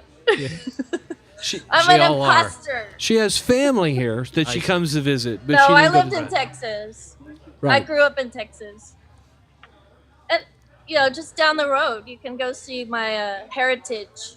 Where? Well, that's a secret. It's just down the road from your house. All right. You just go up to the Millsap place and turn right. Ah, She knows. That's a very Yeah. specific. yeah, that's a very specific location. 1473. So, did I get my stamp and my passport now? Yeah, you're good. You can come in. Okay. We'll let you back in. Are we saying bye again? We're saying bye again. But I just want to keep watching the show. That's all. Yeah, do that. Definitely watch the Okay. show. Thanks for being with us, Yeah. Erica. Hey, All right. Erica. Bye. Erica, you still Yeah. there? You Yeah. can go. You're right here. You can go to live.texasbigstar.com and watch it Oh, okay. real instead of having to just look at that one camera the whole time. Yeah, you want to actually see the Okay. show. I sent you that link there's a link to that in your Facebook message I sent you. All right. I'll Switch. spread the word around here. All right. Okay. Bye, Bye again. again. Au revoir. Merci revoir. Au beaucoup. revoir. À bientôt. She didn't answer your question, dude. It's a It secret. was quite cryptic. Yeah, but she did. She was very She must have specific. been homeschooled by the I don't know. I don't think that was the thing. I don't know. Students for Democratic Society or something like that. I don't know that. Don't know that at all. I don't either, but she's actually quite extraordinary gal. Well, in a couple of minutes, we're supposed to be getting Gordon Atkinson popping in. Hey, 2 guys, 1 couch. Thanks for the whatnot there. Can't see what that is, but We're looking at the chat window. and the hits keep rolling in. So you've brought I have no something idea. for what's We in the were- box. We were saying hi What's to. in the box? Brian, today's what's in the box. We Yes. start off with you closing your eyes and no, Stuff out. not yet. No, It's already in there? It's already in there. Oh, okay. You're- I left some ping pong balls in there. So. No, We already got. Oh, they're right there. Was Gordon there to see the cut? There is Gordon. Did he go there to see the? He was not there to see the cut. Hey, Gordon. Wow. We can't hear you, buddy. Gordon. Hey, can you hear me now? Yeah. Hey, Gordon. Hey. Hey, you got any headphones on, buddy? If you had headphones, we won't get any feedback. Also, Gordon, it looks like you probably have the stream open as well. So, Gordon, if you've got the stream Yeah, how's open, that? you're going to hear a double unless you mute Twitch. Yeah, if you got the live show up on the same computer, you need to mute that so you don't get both sounds. There we go. Yeah, how do I mute the stream? So hover over the window. If you hover over the window, You gotta have then, somebody under 24. you'll I see just a turned little. off the live show. Yeah, So or I think that we're works good. too. It's all right. A lot of people do. Ouch. Nice. All right, tilt your camera down. I got too much headroom. There we go. There we go. Oh, nice. Now my bald head's sort of cut off. No, just tilt it back up. You gotta get it just little right. bit. Just a little bit All right. more. There we go. No, too much. There we go. More Much better. Hey, I loved you in Empire Strikes Back. Thank you. What is it like working with Billy D. Williams? He's a lot nicer than you would think, but he's addicted to little white donuts. It's weird. I mean, guy eats them by the bagfuls. Y'all didn't know that? Oh, the showbiz people. I have to tell you this? It's that. That came out of nowhere, right? Yeah. So, do you see who we have here? Yes. Hey, Will. Hi there. How are you? Good. Do you remember how well he delivered all those lines a couple weekends ago? Yes. Yes. Yes. Very spooky. Yes. Never been a mistake. Just right on the money. Absolutely. Absolutely. Never made a mistake. Intonation was amazing. That's true. So, tell us what you're doing, buddy. I'm in Franklin, just a little south of Nashville, and going to try travel up a bit north about an hour to see the eclipse. I'm going to be right in the center of the full eclipse zone. So I'm here hanging out, just waiting. Yeah, whereabouts you going to be seeing that at? It's northeast of Nashville, a little town called. See, I keep wanting to say Galaga, like the video game. It's a Galena, Galatica, or something like that. It's a little, but I've never been there before. Just somebody's got a place there, and we're going to drive up. So right off I-65? I don't know, man. I don't know. It's the interstate that runs north-south. You'll go past the kind of the Highland Rim area up there, I guess. You know that's Brian's stomping grounds, Greenbrier. right? Is it Greenbrier? Gordon, you know he's from there, right? I can tell. I can definitely tell. I wish you were here because I'm worried about traffic. I hear it's going to be pretty bad on Monday morning. I'm actually thinking about driving there after church on Sunday, taking my two oldest. We have a place just east of Nashville still, a place to hang out, kind of like the Bat Cave. And I think that's kind of in the zone. We may get not the full 2 minutes of dark, but maybe a minute. You need to go hook up with Gordon, man. Yeah. I mean, we'll exchange some info. We'll if we get up there, we're going to make the 12-hour drive just to see that and then drive right back probably. So. Have you got your eye protection all lined out? We bought some goggles up in the Pacific Northwest. I got them at a cool. Actually, I bought them at an old historic train depot in Dayton, Washington, of all places. So this is a serious question. Are you sure that they're the right kind of goggles? Because according to your account of the people you were encountering there. No, that was in Walla Walla. Dayton's a little farming community. They grow. They're less high. Yeah, they don't grow weed. They grow. Yeah. Yes. Yeah. So they have to be like a number 14 welder's glass. Yeah, it's they actually have to say for the eclipse, and these were legit eclipse glasses. You hope. Almost sold. I hope. Yeah. Yeah. What about welding glasses? You can use a welder's helmet. Yeah. But the glass has got to be a number 14, the highest. Those are hard to find. And you won't find them right now. Everybody's out of them, but yeah. Well, cool. So you're going to get right in the path of the what's that called? The actual path, like they're in the middle. There's a certain term for it. Is it the Umbra? The Umbra is the totality. The path totality. to Yeah, I'm going to be in the totality zone. Yeah. And right near the center of it, so we'll probably get a couple of minutes. Yeah. You know, it's coming through San Antonio in 2024. Right. Is that a full solar eclipse, or is that Yes. really? No, it's not a full. They're saying that one is it's a full eclipse, but it's not going to be a totality. It's just going to be a ring around that one. That's what I understood. We just read all this yesterday. Yeah.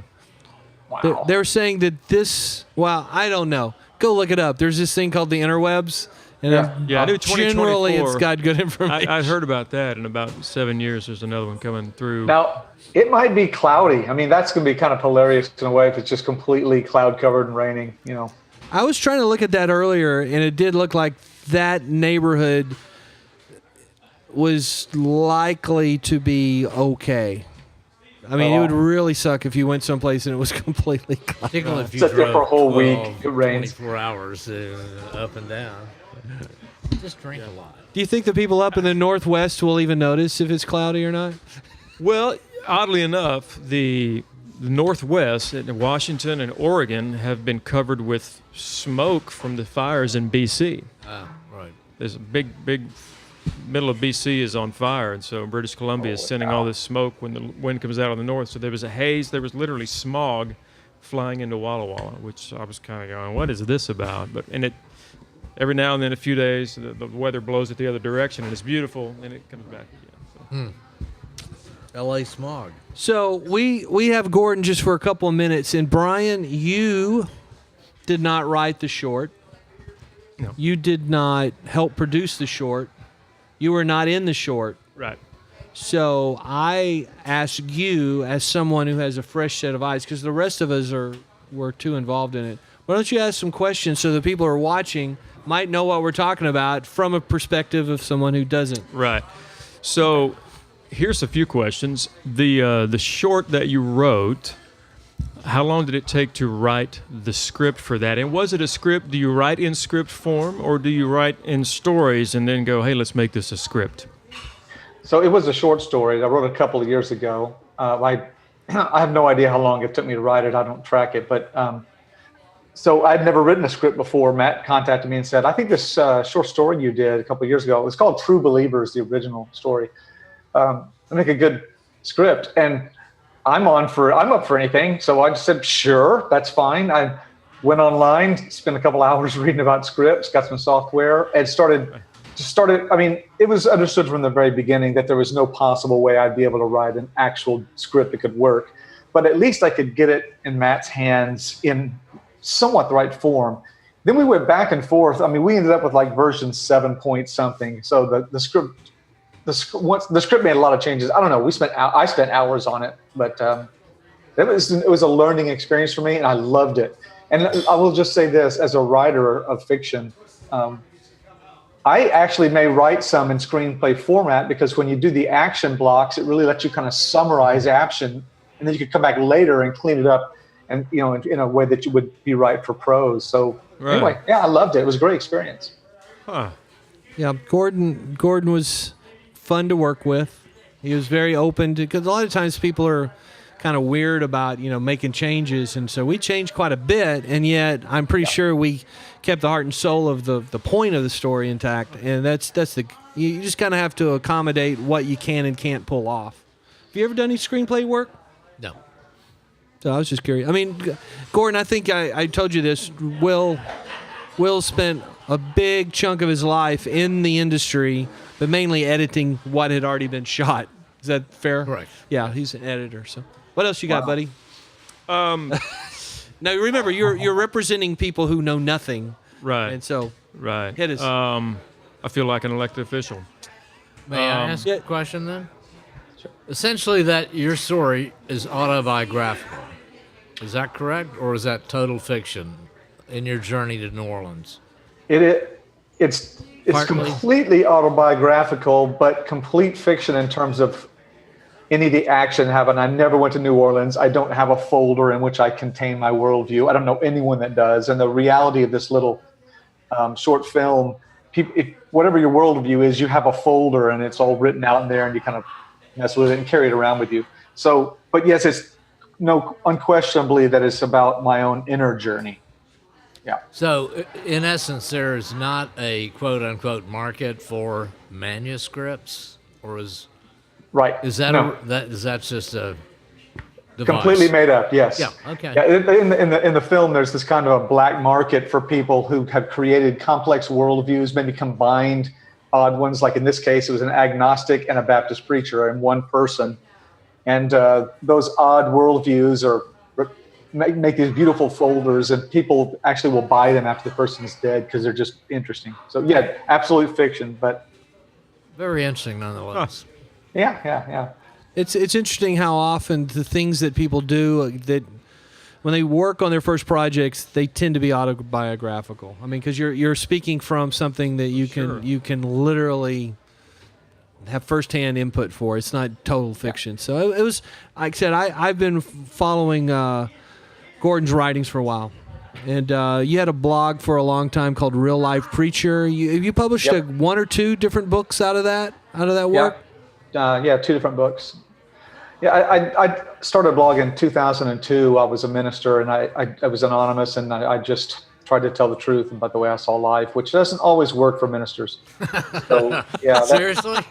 Yeah, that blog. That's a deeply ironic thing to say, but a true thing to say. So yeah. That's kind of how I got started writing. I still have a blog. It's just blogs are kind of dead now, so I don't really do much with it. Blogs are dead? As they were a dominant social media forum in 2002, 3, 4, 5, and 6, and 7. Once Facebook kind of ascended, that's where all the conversations take place. So blogs are still there. Also, instead of a select number of blogs, now there's like a billion of them. So it's sort of a double whammy. Too many of them, and nobody really wants to converse or so. Well, that is an issue. Hey, no one wants to sit Gordon. long enough to watch anything or read anything over 14 seconds. I'm guilty of that myself. Hey, Gordon, at this point. we need to get you hooked up with a video camera, and you need to start vlogging and doing this is the new medium. So if you start a vlog, I think it'd be very interesting to watch. I think so. A video log, vlog, is that what you said? Yeah, I'm aware of those. Yeah. I've toyed with the idea, but that's a lot. I mean, getting video right is, that's, well, we'll talk about it. I mean, as always, I'm open to anything. Matters anymore. Well, yeah, I know a lot of vloggers who definitely don't get the video right, but they're still successful. I would love to talk to you more about that. So Jake, can you pull up a website and share it? Or the rest of the photos? I don't know that Gordon's going to see the rest of the photos. May I ask you another question? You got a question? Do you know Dean? Did you know Dean prior to this I did project? not know Dean. I met him. I drove up to Matt's farm, and we had a real long conference call, and we did a read-through, which was incredibly powerful for me. I've never done that before. And he read the part of the character that's got my name, and I read the part of, at the time it was Carl, was a male figure. Mm-hmm. And it was delightful to read with him. And I felt like I knew him. When I saw him on set, I mean, we hugged. So now I do think I feel like I know him. He's a friend, but never met him before this. Right. Yeah, I knew those two guys would like each other. There was we no share doubt a in my similar mind. Story. Both of us had preachers for fathers. Oh, really? Fathers, and then have had a kind of an odyssey trying to make peace with certain aspects of a Christian spiritual tradition, kind of coming out of that, and struggled more than our fathers did. So we share a real. And I think Dean said, "Well, this kind of feels like my story too." So, did your father struggle with issues of faith and such, or do you know?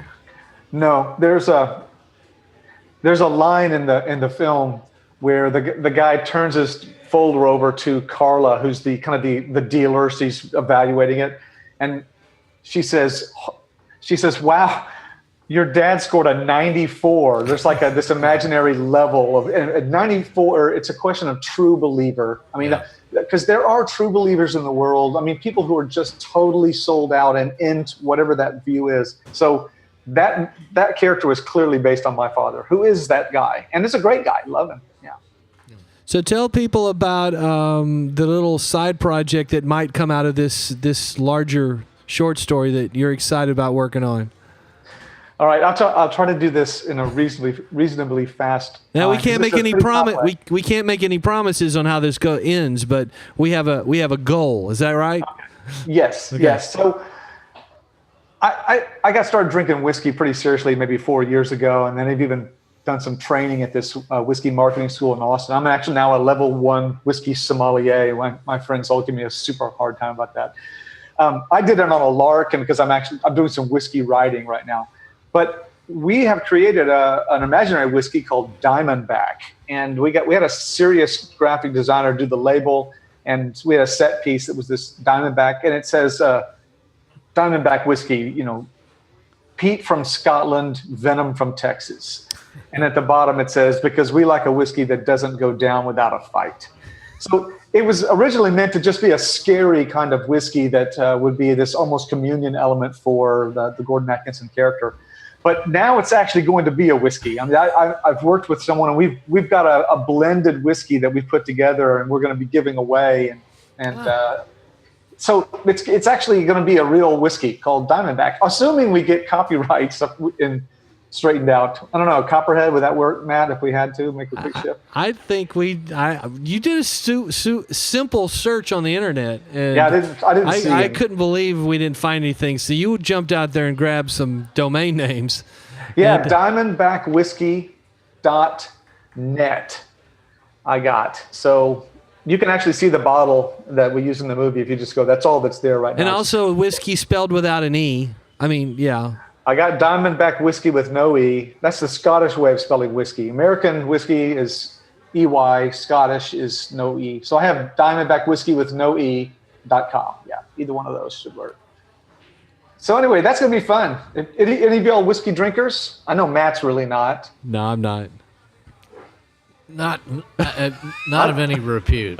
No. If I get up there for one of these shows, I'll attempt to rectify that situation. I'll walk you through it. with So you. I'm an evangelist for whiskey right now. So It's been a long There you road go. for you. So you didn't really that's right. change I've come that a long much. way. Yes. You didn't really change that much in your career path.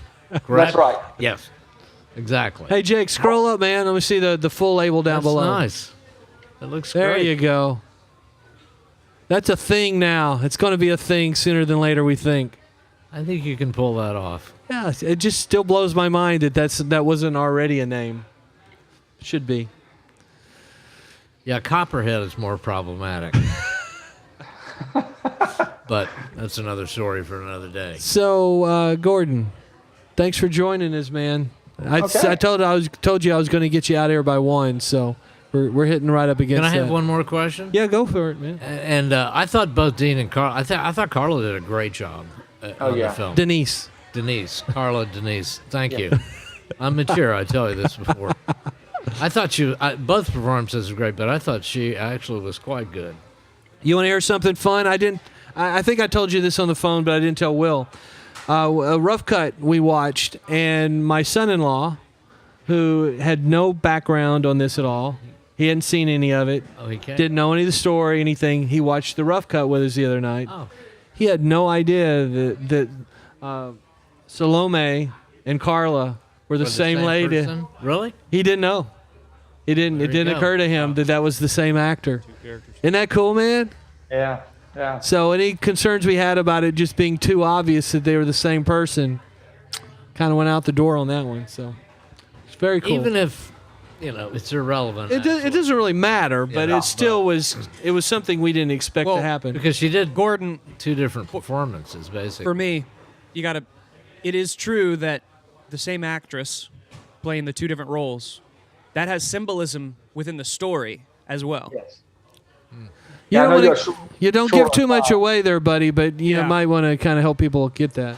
So the Gordon character, as he enters this new stage of an inner journey, which we all do in midlife, he encounters someone who sort of symbolizes the human unconscious and the human conscious side, the 2 sides of us, which comes into all of our journeys. So that was why the same actor played both roles, because it's really 2 sides of his inner journey. There you go. Well done. You didn't give too much away. Is that okay? No, that was good. The That was accurate good. statement, dog. There you go, man. The life journey. Hey, well, we did it. We said that we were going to try to get you on, and it actually happened. That's pretty good. Yeah, thanks. I beat Matt in pool right in that exact pool hall. You remember that, Matt? You beat him, huh? No, I don't remember that at all. Yeah, he's claiming he doesn't remember I that. beat him. Are you sure? 1 in a million shot. Oh yeah.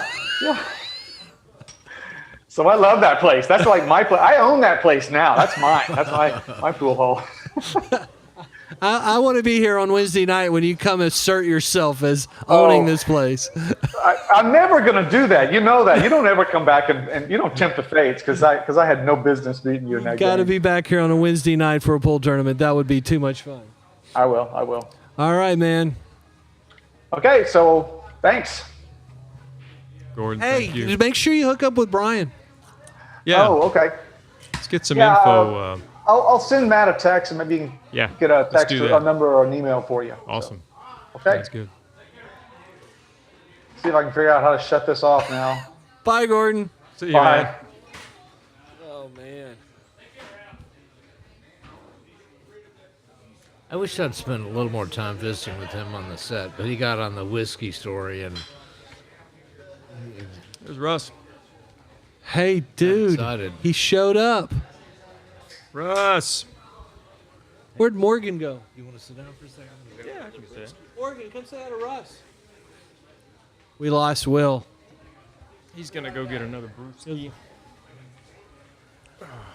Russ, do you know my daughter Morgan?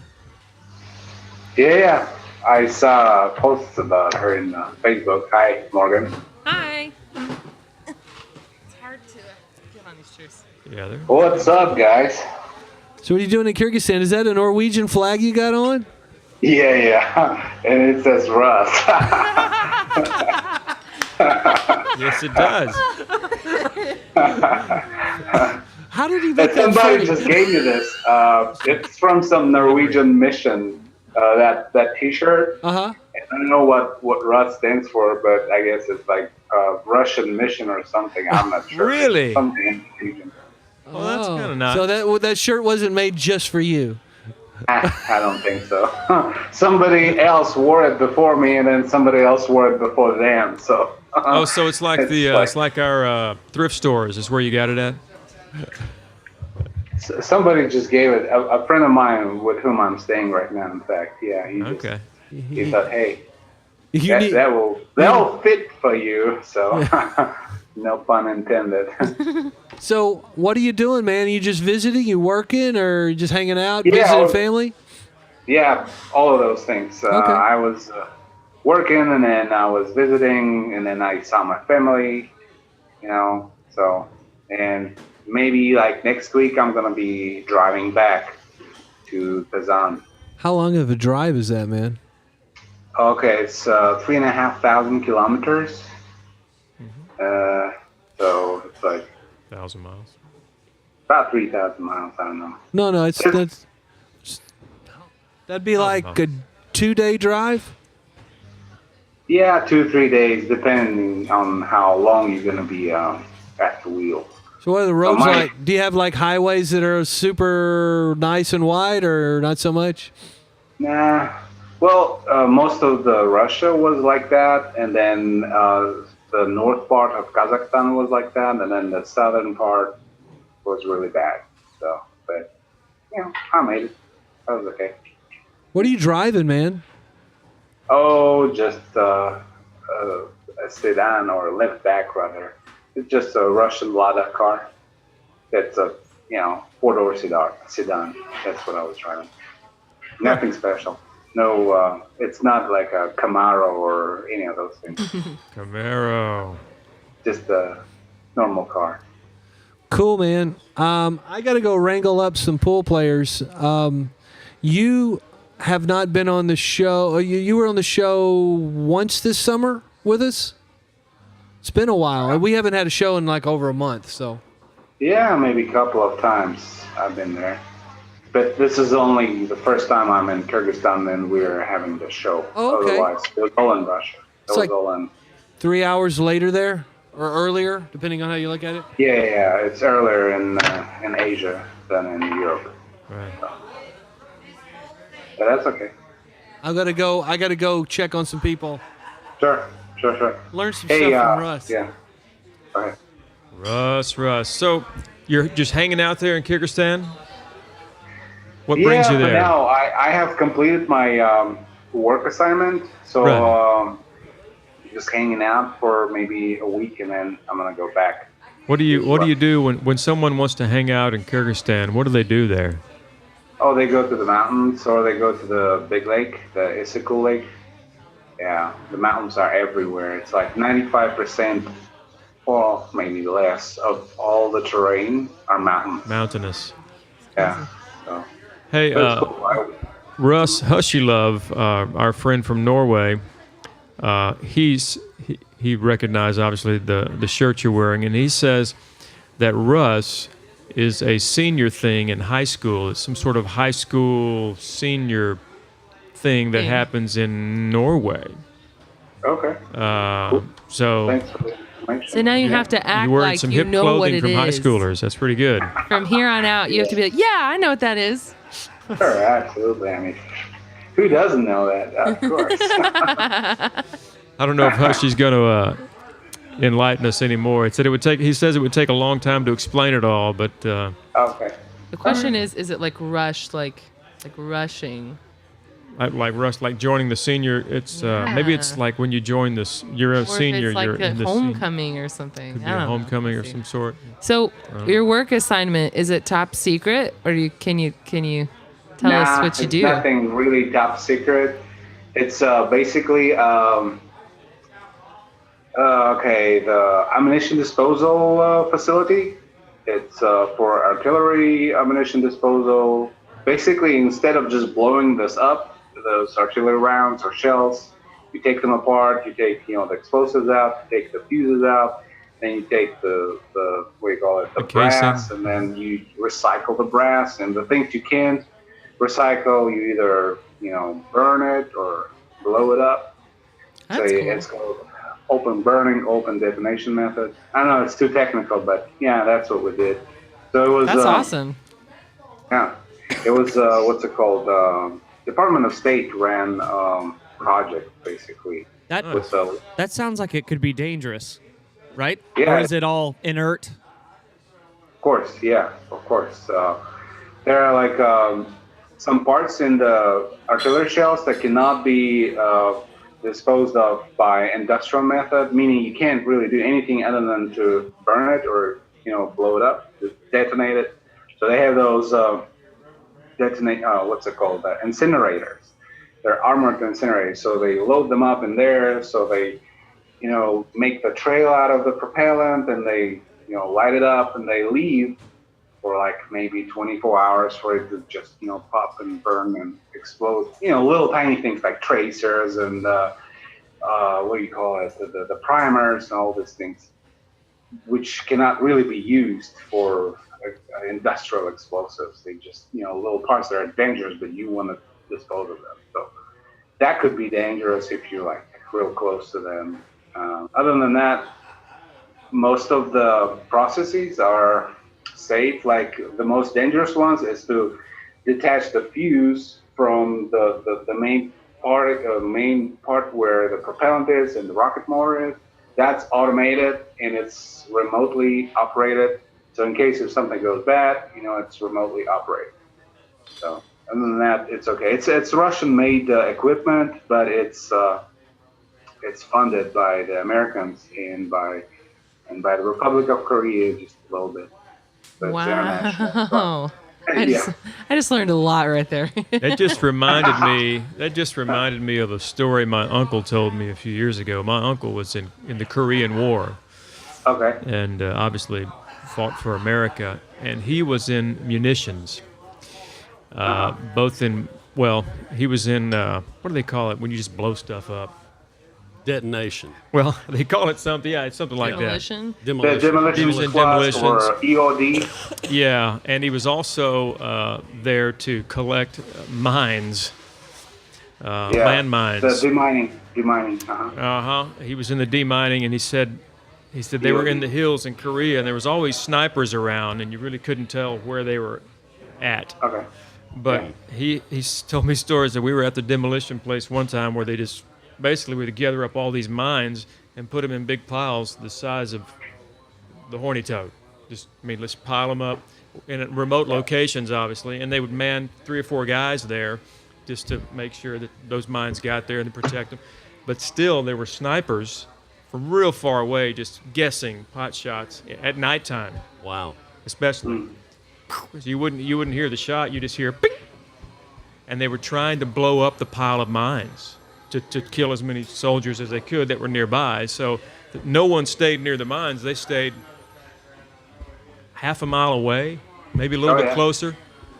Yeah. And he said that one night they were playing cards in the guard shack, which was real far from the mine pile. And sure enough, a guy got lucky. The entire heap, just firing at the pile from a mountainside. That thing went up, and when it did, he said his buddy was sitting at the card table, had a window behind him, blew him out the window. Went flying out the window. It was from percussion, no flames or anything, just the force from that far away of all, hundreds of mines going off at one time. And it just blew him out. And he survived. He woke up going, what just happened? Yeah. Is that how he got the name Uncle Stumpy? It wasn't Uncle Ed. Right. With ammunition, it's it's like a food. You can't store it forever. It will go bad initially. Yep. And there's this thing. It's called stabilizers in the chemical compounds. It's just keep it from self-igniting, and then it just gets old and it's not effective, and that's when you get self-ignition. They get volatile. Yeah.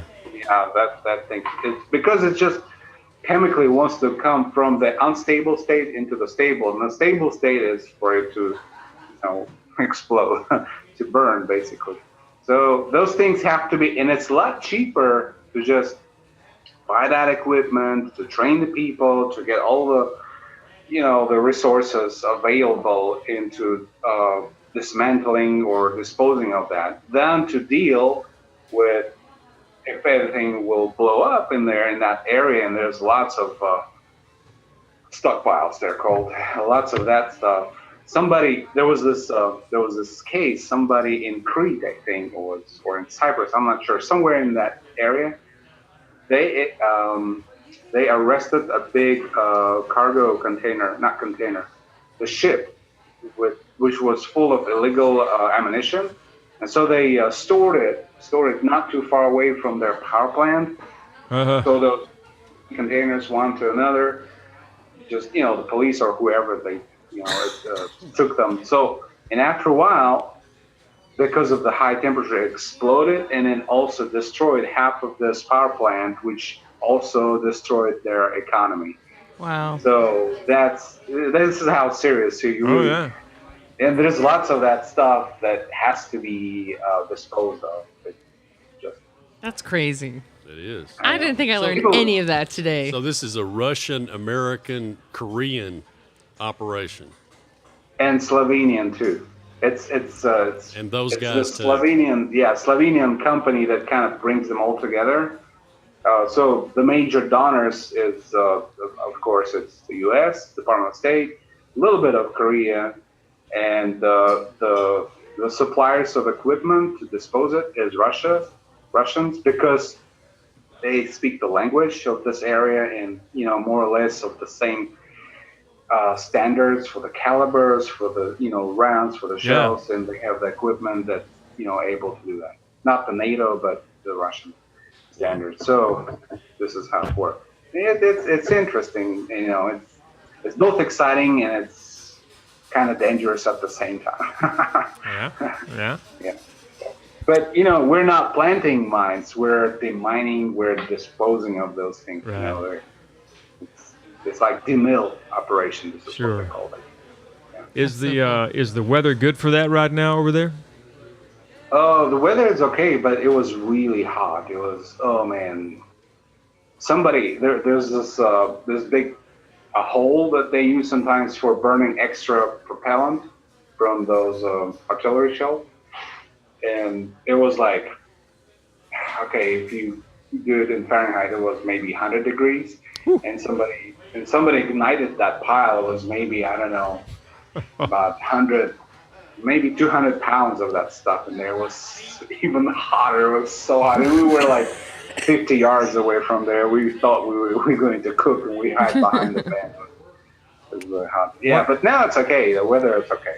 You know, one of the craziest things I ever saw years ago, there was some work going on down the road from me in Tennessee. My dad and my brothers were clearing some land, and they were piling up old cedar trees. And they lit the pile of cedar trees on fire. Actually, my brothers did. My dad was working somewhere else. And it was pretty far away. There was an old log cabin, like historic family log cabin. It was far enough away, no one thought there's any danger. And that thing ignited. The cabin all of a sudden just began to smoke. 30 seconds later, it is in flames. Wow. And Because it was just nearby. It was 100 feet away or more. You think. No, but the cedar burns really hot. Mm-hmm. And the log cabin it was ashes in 20 minutes. Did they have to pay anybody? Because what happened? No. It was an inside job. It was an old Oh, family. gosh. It was all family. And it was an old smokehouse. Yeah. It was. Yeah, and it still was. Now it's an ash house. Yeah, now it's an ash house. Yeah. Speaking about ash, Speaking of ash, I'm sorry. I'm not saying we should do a commercial. It's just funny because they're the hot ash. we stove. do have a hot ash stove. The word triggered. Yeah. You didn't get it. I went to Pokemon. I was thinking Ash Ketchum. Wow. Sorry. Oh, wow. You have kids in the house. Yeah, I do. Segue, and you fumbled the ball. Yeah, Yeah. she I don't play football, but Brian doesn't softball. either. She pitched me a softball, and I went, What? Wait. Never mind. Sorry, we're just being silly. That's all right. So you're like super cool. Nah. I have to finish my driver's license for the city bus driver when I go back to Russia, so I'm not going to be cool at all. I'm going to be just No, but you could be the driving a bus. coolest bus driver in your area. That should be your goal. I'm thinking the James Bond of demolition. That's what I'm thinking. Thanks. Yeah. I guarantee you, it's going to be a blast. Could you say your last name for us so we can hear it, and then you can be like, "I'm Russ." Like say it like James Bond. Sorry, I didn't catch Say, the whole can you say your name like I'm Russ? Russ, like say it like James Bond. Say your name. You know how? I don't know. Is that how it works? No, How would you pronounce your last name? Because we're butcher it. Say your last name first. Milo, yeah. Ismailov. Russ Ismailov. Yeah. Cool. Sounds kind of like Ismailov, but No. Ismailov. Ismailo. Russ. Yeah. Ismailo. That's a pretty Russ great Ismailov. name. I don't know about you guys. Thanks. All right. That's a horrible joke, JB, by the way. I saw that. So we have people tweeting in and not tweeting, twitching in, whatever it's called, chatting. Whining. I have to go eat my burger. Hey, Are you ready Russ. for pool? Hey, Dude, say that all in Russian. say what? Say, my name is. Меня зовут Ruslan Ismailov. But it doesn't seem to work as well with that big smile on your face. We've Do I been need to raised. smile? We've been raised here to think Russians are very, very serious people. Is that true? Depends. Yes. Depends, yeah. Most of the Russians don't smile for no reason. And sometimes it's depressing. I'm sorry. Especially if you ride in the metro, what do you call it? Yeah, the metro, the subway, the train under the ground. In the morning, especially, there are two monitors in our trains, in our carts, and they show Charlie Chaplin movies or Fail Army stuff or whatever, and nobody's smiling. Nobody, it's like whatever. Only maybe a few young people would smile because maybe people are not quite awake and they have to go to their work and. I don't think anybody smiles on the metro. Like I've been on a metro before, and you are definitely get looked at if you're smiling. I on want the to metro. I want to do a documentary. I want to hide a camera, put it on one of those trains, and have you sit across from one of those monitors and just slap your knee and yell and point and laugh hysterically, and then just shoot video of everyone's reaction to you. That would be hilarious to me. Can you see it? Oh yeah. That would be. Yeah. I don't know. People have already done that. I saw one time something was kind of weird, or not weird, but it was kind of different, not normal for the trains in Kazan. It was this a girl. She was like a artist student or art school student. She just sat there and she was just taking up, the portraits of people. Like they would sit right across, and she would just, take their portraits, and people like stare at her, or some would like, why she's doing that, She couldn't just take a picture and then they draw a portrait or something. But she was just like, and then at the end, she would just give those portraits to the people that she was drawing. It was kind of different, because in the metro train, everybody's like looking in their iPad or their, phone or something. And I've seen they're one where trying to avoid the eye contact for Yeah. the most part. I've seen one where if somebody starts laughing, like they're an actor, and then they talk about laughing is contagious. So if you started laughing and you didn't stop, someone would start laughing at you, and then someone would laugh at them, and then the whole train's laughing. So we could just try that, see if it works. You try that out and let us know how that goes, buddy. Wait, but you're getting your commercial. Yeah, I was bus about to say, driving don't do license, anything correct? to endanger your bus license. Well, no, but I mean, you could change the whole culture a bus load at a time. You could. You could play really great, like just by smiling at each person that got on the bus. Oh yeah. Well, first of all, the driver is separated from the rest of the. That's no fun. Can't you talk to them through a microphone? Can you got, tell like, them intercom? jokes? Yeah, but they can complain to the bosses, and then they'll say, "Hey, this guy's not behaving according to the rules." Blah blah blah. You're not supposed to even turn on your radio or anything. There shouldn't be any noise. That's so sad. That's no fun. Sorry, man. That's okay. Nah, it's actually good, because sometimes I would ride in buses where the music was so crappy. I was like, oh man, I wish it would break down or something because the music was really terrible. It wasn't that it was on or it wasn't loud. It was just that you didn't like what he was playing. Yeah, it was absolutely low quality. The bad lyrics and everything was bad. So what?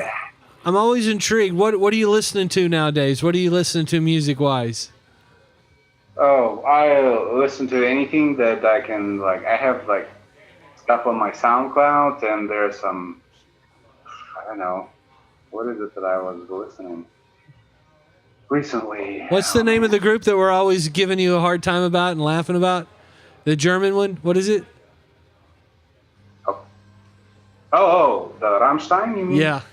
You listen to Rammstein? That's good. I thought Morgan would think that's funny. What are you listening to, man? What are you listening to right now? Okay, Green Sky Bluegrass. This is what I was listening. Oh, you just got a big amen from Jake in this. Is that a bluegrass band? They're so good. Yeah. So, what else was I listening? Yeah. Just some mixes of whatever that I see on my SoundCloud, and then some 8-bit music, even like from the old computer kind of games. Oh, music. Chiptune. Yeah, music. the chiptunes. Yeah, and then Robbie Williams, Swing Both Ways. What else I was listening? Epic Mountain. That kind of stuff. Oh, Sinatra, Frank Sinatra too, a little bit. He's rolling around Kyrgyzstan listening to Frank Sinatra. Yeah. Is that Miriam back there? Miriam's talking to She's you. asking me for Hey. sensitive information that can't be shared on the internet, and I'm not lying. Oh yeah, absolutely. Let me turn off my record button. Russ, it's good seeing you, man. Told you we were going to keep you up. But it's like 12:30 there, right? Woo. No. Yeah, almost. Yeah. Yeah. Mm-hmm. Hey, you guys are lucky ones. You're gonna be seeing that total solar eclipse, eh? We'll be seeing part of it. I might see all of it. Brian might see all of it. You got a fly in your head. That's good. Yeah, I might drive north to see all of it come through Tennessee. Yeah. Nice. I might watch it on TV because you're supposed to get special glasses for it, and I haven't ordered mine yet, so I can't look at it or I'll have eye damage. So I'm gonna have to just watch it on TV. But yeah, you still can watch it live through using some, paper and the little holes in the paper, and then or some box that they showed to the Boy Scouts how to make the. Right. You know that whole pen in the paper thing works really well for like a partial eclipse, but when it's totality, you're just not going to see anything. Well, for the 2 minutes you won't. Yeah. Where's that music comes from? Oh, dude. Your computer's playing some music you weren't asking for, huh? I read somewhere sent him that something. at one of these places they're going to have Bonnie Tyler live singing "Total Eclipse of the Heart." Really? Yep. Yeah, What I I heard that. Yeah, Where's I it heard gonna that be, too? you In know? London, I think. I don't No, know. not London. Where? Some big of course. place. I mean, that's so funny. Isn't that great? I had to sing that for the first time the other day. I wasn't happy about it. Sorry, I clicked on some link and it was this music on the background. Yeah, It sorry. took me a while. That No, was it's me. okay. Yeah, it's all right. Well, good to see your face, man. Thanks for being on with us. Thanks for Thanks, educating us. Yeah. Thanks Told you for all that. the It's explosive stuff, Russ. Anytime. Come to Texas sometime. Oh, it's the goal. We're trying to figure out a way to get Russ here. For real. We'll Thanks, come to guys. you. Thanks, guys. You guys have a good one, and we'll talk to you later. Thank you, buddy. Enjoy the eclipse. Bye. Bye-bye. Told you to like him. Super sweet. He's cool.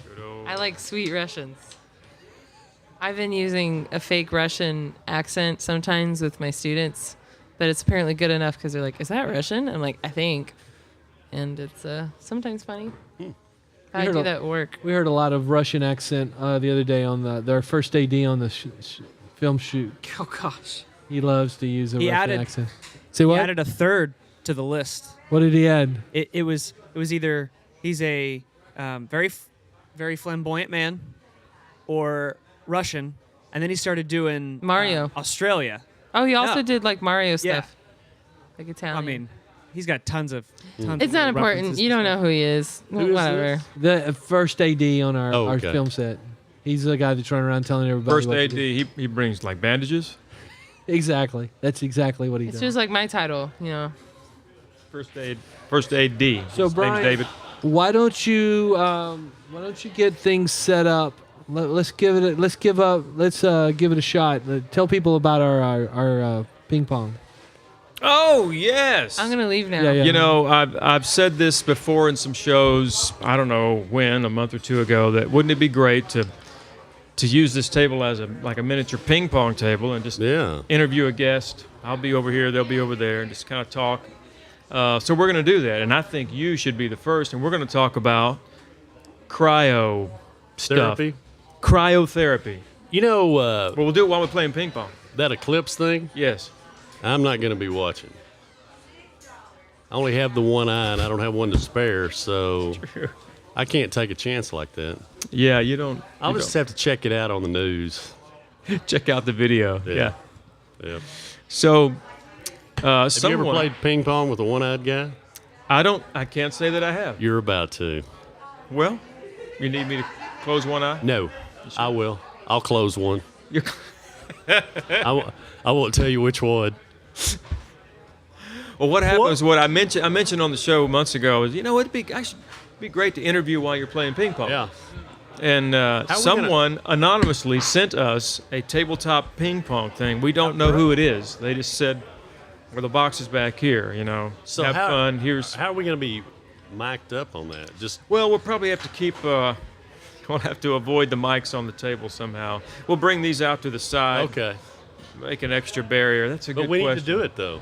Yeah. It needs to be done. Yeah, we'll set that up. Here's how we do it.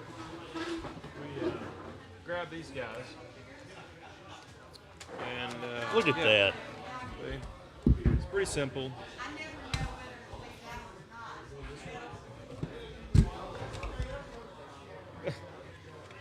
It's already broken. No. Yeah, really. There we go. Yeah, and so pull it that way.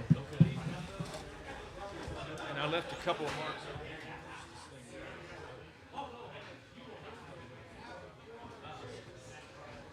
How's it going, everybody? We're just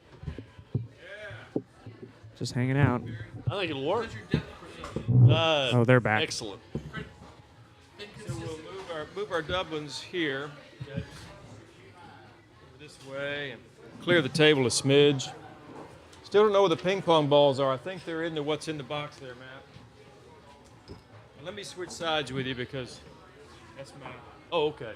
That's my thing there. We'll bring this guy down this way. I'll take this guy down this way. Oh yeah. Nope. Okay. Move to. We're not going to be able to leave those up. I think we can. These are real ping pong. Yeah. I thought these were like Nerf padded ones. No. Oh man, this is not going to be easy. I mean, we'll just, we'll go out there and give it 110%. God willing, the creek don't rise. We'll come away with a win. That's right. We play them one at a time. Play them one at a time. So let's practice a little bit. Just a little. For those of you tuning in, this is something we've wanted to do for a while. It's just not a very big table. Yeah, it's just ready? I'm ready. It's called Let's go. Table tennis talk. So let's go. Barry, you're using your one good eye. Maybe. Let's go. I never know which ones. I'm not gonna tell. And so tell us about cryotherapy. Cryotherapy. It is this. It's He keeps using that mic against you, buddy. That's all right. It's something that there's a chamber that you stand in. Kind of like a tanning booth. Kind of like a tanning booth, but it's upright. Cylindrical. Yeah. And on the edge. Nice. It's like 240, 250 degrees below Fahrenheit. How does that work? It's nitrogen. 250 degrees below Fahrenheit with liquid nitrogen? Yes. And so it's this steamy kind of thing. Is it supposed to do that? I don't think we're going to be. You guys see the warbling? I don't think this is an official deal. Right. But you stand in there for 3 minutes. And so, most of the time, whenever she gets my temperature just on the outside, it's anywhere from 50 to 60 below my surface body temperature. And you feel great afterwards. No, what? You feel great after freezing yourself? Yes. Yes. It's if you're male, you almost move back to childhood because certain things are looking for body cavity to hide in. So, but once you get over that initial You mean like your shock- hands? Yes. Whoops. I'm not any good at this. You're doing pretty well so far. No. So the initial, when you first did it, did you have any regrets that first few seconds? No. Like, Lord, what have I done? No, because it's like a competitive thing. I mean, this friend of mine and I, we go do this. Does freeze your butt off competition? Yeah, it's like, we're both obsessive, compulsive, and competitive. So it's like, we're not going to squeal. We're just going to stand there Right. Does it act burn? casual. Does it burn? Does it feel like frostbite happening? Yeah, a little bit. Yeah. Yeah. So it's like you feel like a frostbitten ham, basically. But then once you step out, the blood goes to the core. Then it begins to go back out to the extremities. So talk about that. What is the medical science of, hey, this is good? How does that work? Basically, it's like, well, you are freezing your backside off, but it's like it filters the blood, and it helps you recover quicker. It helps with inflammation. They say it burns like 600 to 800 calories, but I've decided that's BS. What you're saying is when you freeze your body like that, Yes. the blood does what? It goes to the core. It goes to it's like, let's get warm. Yes. So do you get lightheaded? No. And the lady there's talking you through it because, you know, kind of giving you a countdown. Okay, we got a minute left or 25 seconds left, and kind of coaches you through it.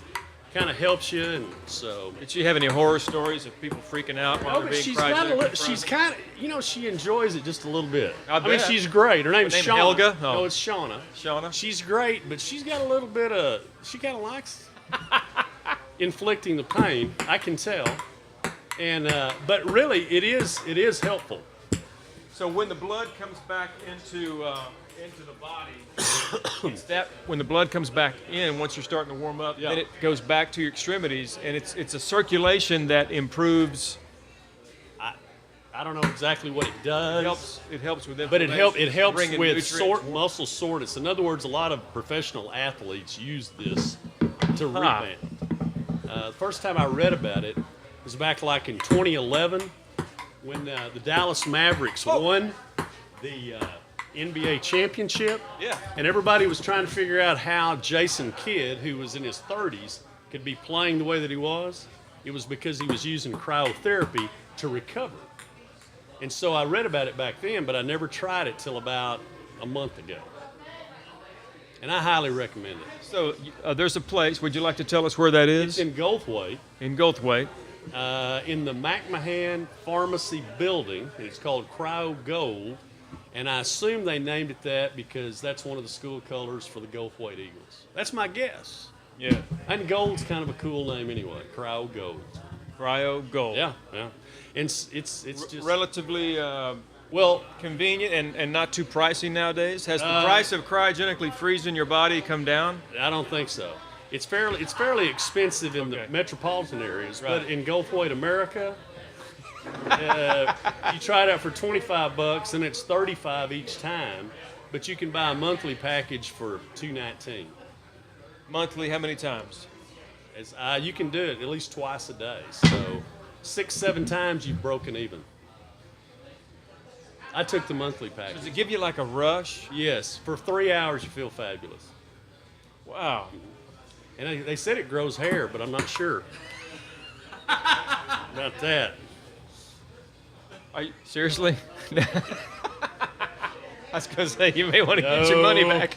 But they do say that you can, and I don't do it a lot, but that you can dip down. You don't want to breathe that in or you'll have an extremely sore throat. But you can dip down, and it helps collagen production in your face. I don't do that a lot.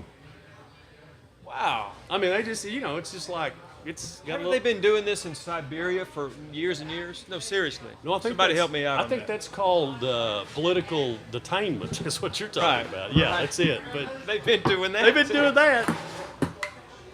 We should have asked Russ about that. Remind me. Yeah. Talk to Russ about cryotherapy or cryo detention. Cryo detention. Up there at Goldthwaite, of all places. Come on. Almost. Hey, do we not like this camera, the Blackmagic, for the get a second angle of Wimbledon? How does that work? Oh, I see. Yeah, we need to kind of. Yeah. What? Note to self: we'll have to position the table a little bit different next time. Yeah, there you go. See. But you need to come to Goldthwaite and try it once. I need to try that once. I wish I would have given the picture to Jake. He could have thrown it up on the right.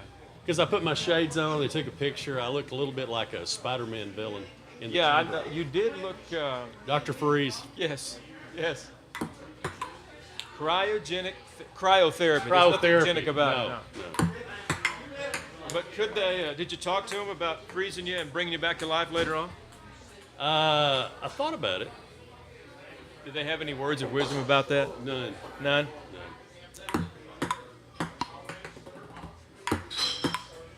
Table, tennis, talk, and Texas Big Star. What do you think, Barry? You like this? I think it's outstanding, except we need to have a sustained rally here. We do.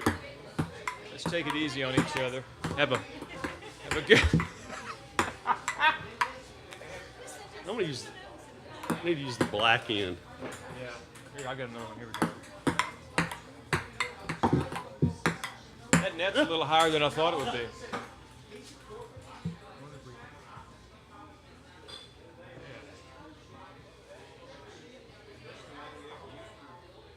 Yeah. Here we go. So is it one of those things where you think cryotherapy. If you're sore after a workout, will it help you recover? Oh man. Well, I mean, it's I the worked same out my principle. chest yesterday, chest and back, and so I'm. Yeah, you'd benefit. It's the same principle as an ice bath. They use that all the time. Athletes after games. But this hurts a lot less, believe it or not. Because you have to stay in the ice bath, 15, 20 minutes. Right. And that is no fun. Nicely done. Almost. Rally of 5 hits. What? We went 5? Yeah, it's a little short on the table, so you have to.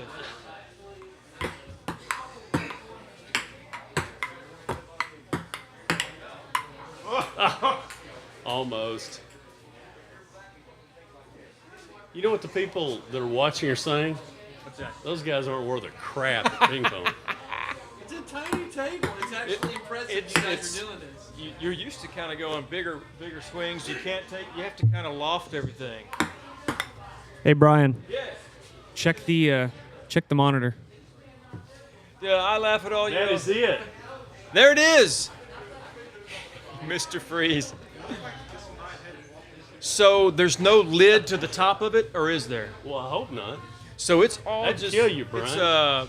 So that liquid nitrogen, it's Yeah. liquid, but it's more of a gas to you. Yes. By the time when it Yes. gets to the air, it becomes Yes. a gas. Yeah. And there'll be frost on your backside whenever you finish.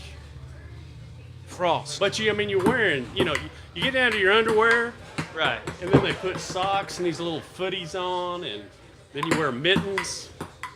You're wearing mittens in there? Yeah. Mittens inside the cryotherapy. Yeah. Is it just special mittens, or like just go down to Dollar General and get some No, mittens? they're like, well, I think they may be special. That's built into the price. That's where the gold comes That's from? where the gold comes from.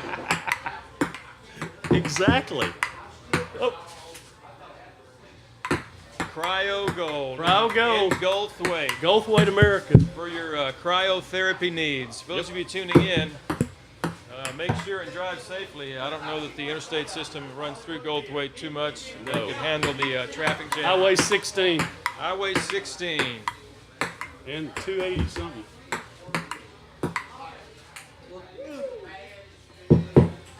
I'd call that a success. I think that was a good thing. Once we adapt to the table, I know.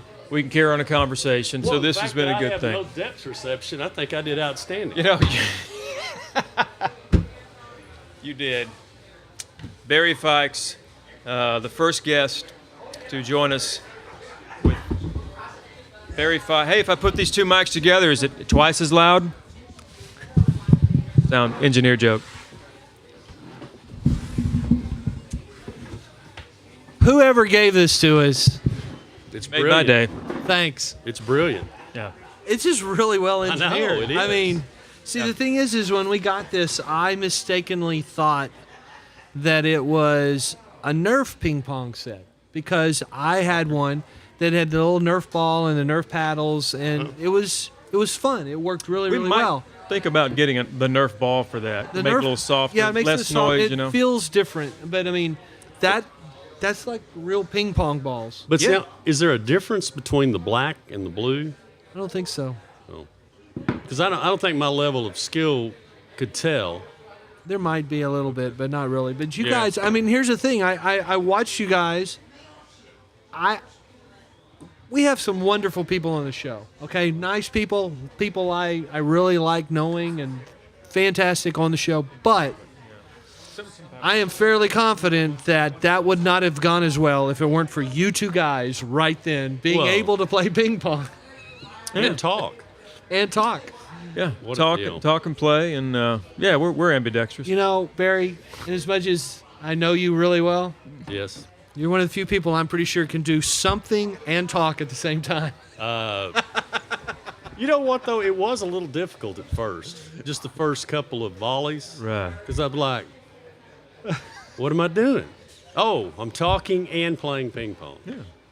So it took a little bit. Like I said, I'm just going out on a limb and We saying call it not Big just Star therapy. Not just anybody could do that. Well, thanks. So thank you for doing that. So was what we're fun. going to do, we got some music. We're going to talk some more music. We got Sloth Time Lord. I think that needs to be happening pretty We haven't been soon. slothed in a while. Are you all about to sing? Well, at least one person within this room is about to. I think we're going to start with Dylan. Dylan, outstanding. And then the other thing is that my pool people didn't show up, or 2 of the 3 people who were supposed to be playing pool did not make it. Yeah. But Chris K did. Chris K. And, Love you know, Chris K. I'd love to go play pool with Chris K. I think you should. Yeah. I think I'd like to do that. Careful, So, he's sneaky. So we're going to go do that. And then I think let's do Sloth Time Lord. You ready there, Dylan? Dylan, you going to come help us, man? Is he playing Tetris? Why don't you come play some music for us while we put the tables back like we're supposed to? And then I'll go get the pool stuff set up. Then we'll go to you and actually sing a couple. You can do a couple songs. Yeah. You've officially been slothed at that point. You know who we're talking about, right? The Sloth? The Sloth Time Lord. Sloth Time Lord is his. You know, here's the thing, Barry. You've been in and out of our lives so much over this last year that I just assume certain things. But I had in my head you'd been on the show like multiple times. I'm not on every storyline. It's because we filmed all those episodes. That's We why. did. Tell everyone, okay, Dylan, are you coming, man? Well, he is Sloth Time Lord. Is it? That makes sense. That makes sense. It's a Sloth Time Lord. That's What it. do you expect? What's going on? So, while he's getting set up, Yes. would you guys be willing to kind of recap what is out there? It's historical. Yes. It's not right now. It's last year. Right. But it's relevant because what's getting ready to happen. So, go with that. Yeah. Well, last year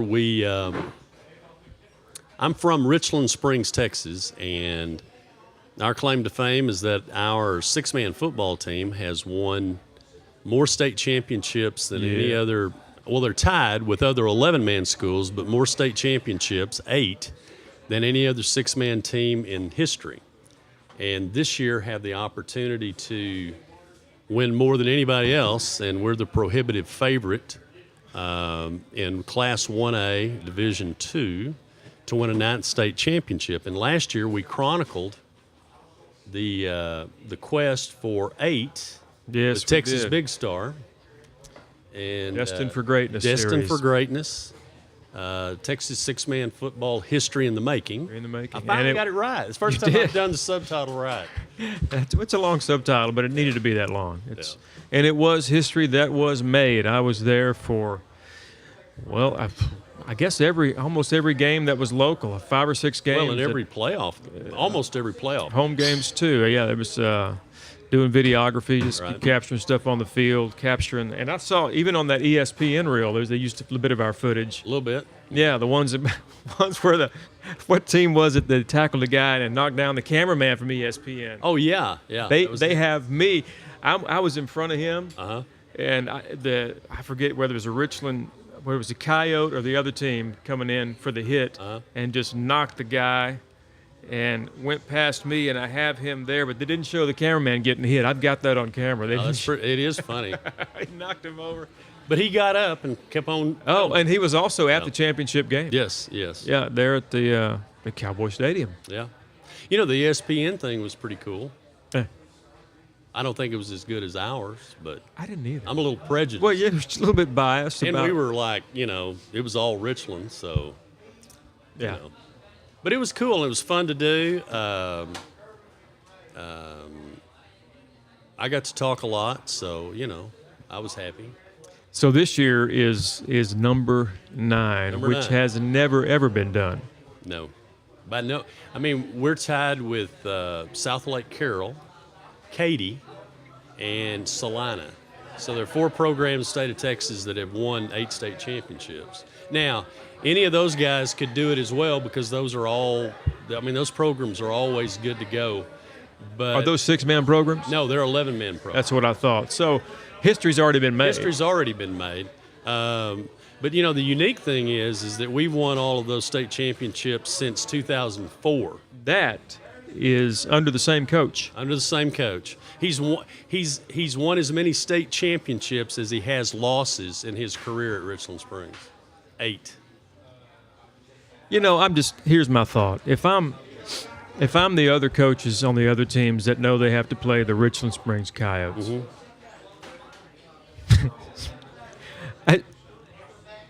and I'm looking at the other coaches' stats. Yes. There's a little bit of jealousy out there. I have to wonder, what do I tell my guys in the locker room? What can I honestly tell them? Well, you tell them that you go out there and give 110%, take it one game at a time. One game at a time. God willing, the creek don't rise. They put their pants on one leg at a time. They're just like us. They're just like us. Yeah. You tell them all that kind of stuff, but you know, I mean, But they're not just. No, they're not. I mean, you know, it would be lying if we said it was otherwise. So. Well, yeah, and it's not being cocky; it's just being honest. You know, and people ask me all the time, what's the key factor in why they've been so successful over this stretch? And your answer is what? I used to say it had to do with the hard work, with, you know, all different kinds of things, and I never could put my finger on it until recently in the bookstore I came across this book called Grit by Angela Duckworth. And she's a psychologist, studied what makes people successful, and she came up, you know, studied everybody from West Point cadets to national spelling bee people, et cetera, et cetera. And the key component is what she defines as grit. It is the connection of passion with perseverance. In other words, the ability to keep on keeping on. It's not about talent. It's not about pedigree. It's not about genetics. And she took the title from the movie True Grit. Right. And said it's about grit. And that's the case because our coach is the grittiest guy I've ever seen. Sure is. And it is just permeated through the entire program. And that's the reason. Yeah, that's how I answer it now. It's about grit. It's a never give up mentality, and I watched it unfold in games where they were behind. Yes. In serious games, yes. Championship games, yes. Playoff games, behind, yes. And it wasn't looking great. He didn't flinch. No. He didn't flinch. No. And I've only met him 2 or 3 times, like the guy, and he's not paying me to say these things, but no. you kind of go. He's really unassuming. I mean, if I saw him in daily walk of life, I'd go, I don't know what he does. You know, he's probably a good guy. Might be a farmer. I don't know. Right. But on the football field, he's patting. Gritty son of a gun. You can tell him I said that, too. I will. I'll tell him. He'll eat that up. I'm like, where did this guy come from? Yep. And he's just boom, boom, boom. Anyway. We better let Dylan sing. Dylan's going to sing. Well, folks, if you're tuning in at this point in the show, you're still watching Texas Big Star Live, and we've had a fantastic show so far, and our musical guest, Dylan Utira, also known as Sloth Time Lord, is going to be bringing some tunes. Dylan? Yep. We're glad you're here. I'm going to take this table tennis net down. There we go. What's up, everybody? How's it going? I have to look at chat to know how it's going. Hopefully it's going good. I haven't played on the show in a while. So I'm going to play a cover that I recently learned. And if y'all have any ideas for an original to do, let me know. If chat has any votes. But, what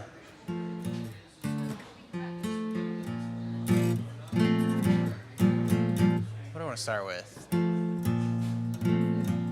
Maybe I'll do 3 songs. Maybe we'll start with an original.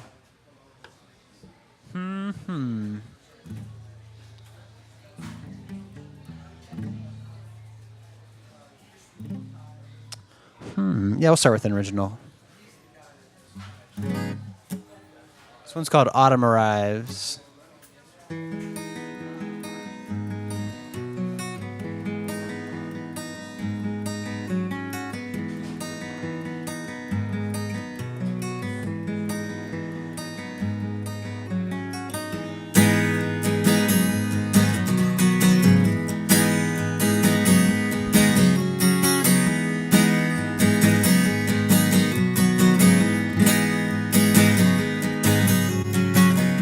The sound of footfalls on the field, the steady beats that refuse to yield and pump the blood all through your veins.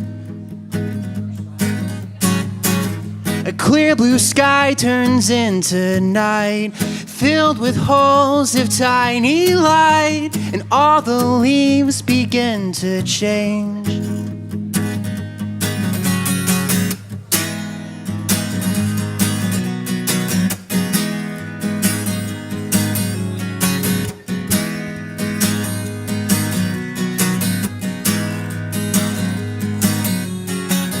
And you feel as if you're in a dream. It's far from fake, or so it seems, 'cause everybody talks so slow.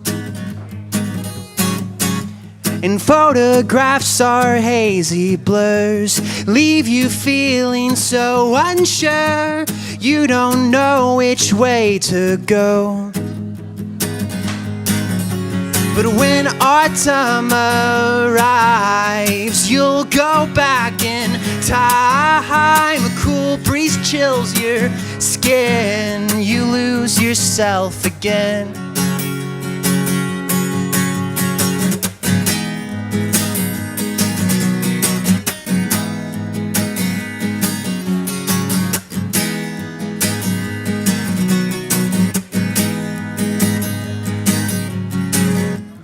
Fond farewells and long goodbyes, reunions in tired eyes. You're trying hard to stay awake. Pinpoint the reasons on a chart that put a chokehold on your heart, and now all you can do is wait. But when autumn arrives, you'll go back in time. A cool breeze chills your skin. You lose yourself again.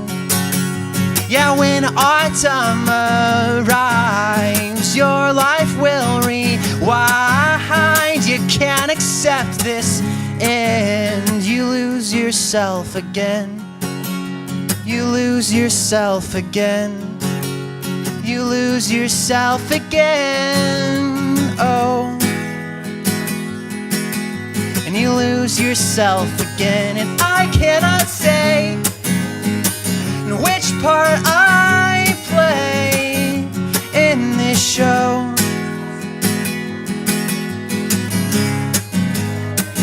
But I need you.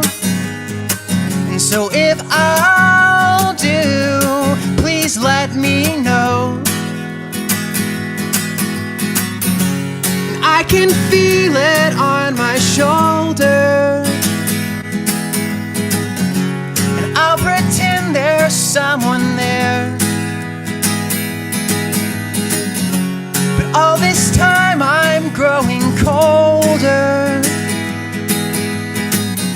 'cause all that fills my lungs is freezing air.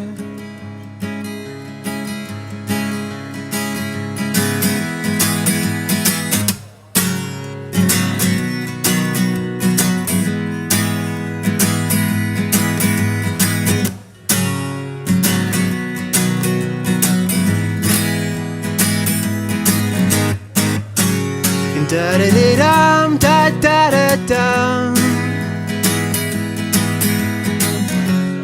Da da da dum, da da da dum. Da da da dum, da da da dum. Da da da dum, da da da dum.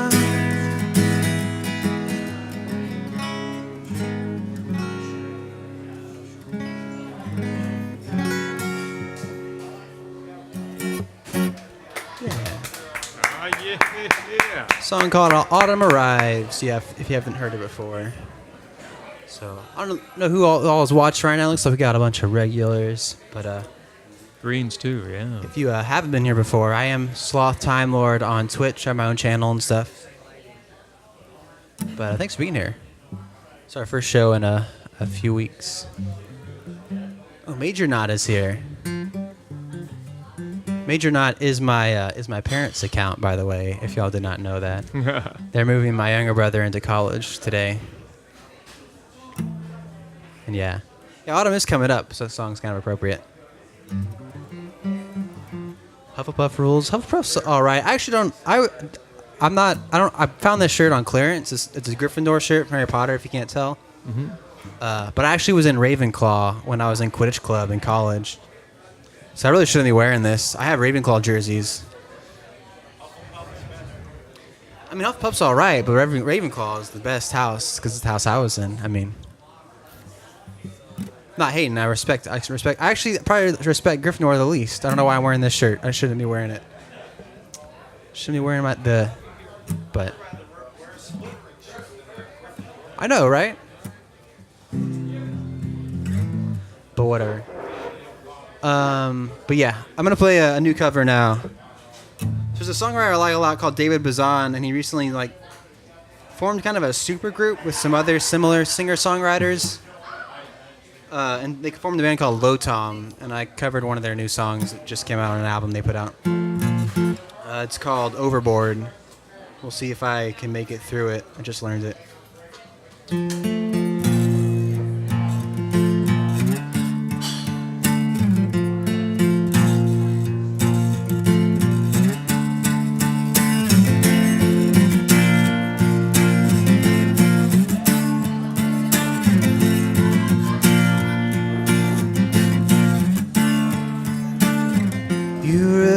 Messed me up when you couldn't see me, but I finally understood my place under that sycamore tree. And don't stop on account of me, I'm not living there anymore. A weak spot that I don't need, but don't let me go overboard. It just takes a while for me to unfeel the thing, and the opposite of what you think. For that bell to ring, and don't stop on account of me, I'm not living there anymore. A weak spot that I don't need, but don't let me go overboard. Sing that song at the top of your lungs. Don't listen to the static, just listen to drums. And don't stop on account of me, I'm not living there anymore. Some weak shit that I don't need, I don't wanna go overboard.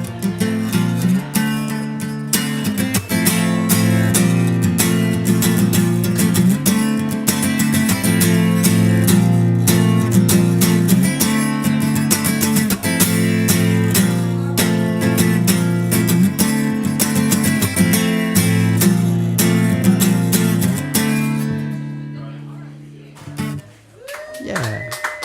Thanks. Alrighty. A sloth EP. I have 2 EPs right now, Human. I can't say the most recent message is blocked by this speaker. Clap, clap, clap. Yeah. Yeah. I didn't know where you were.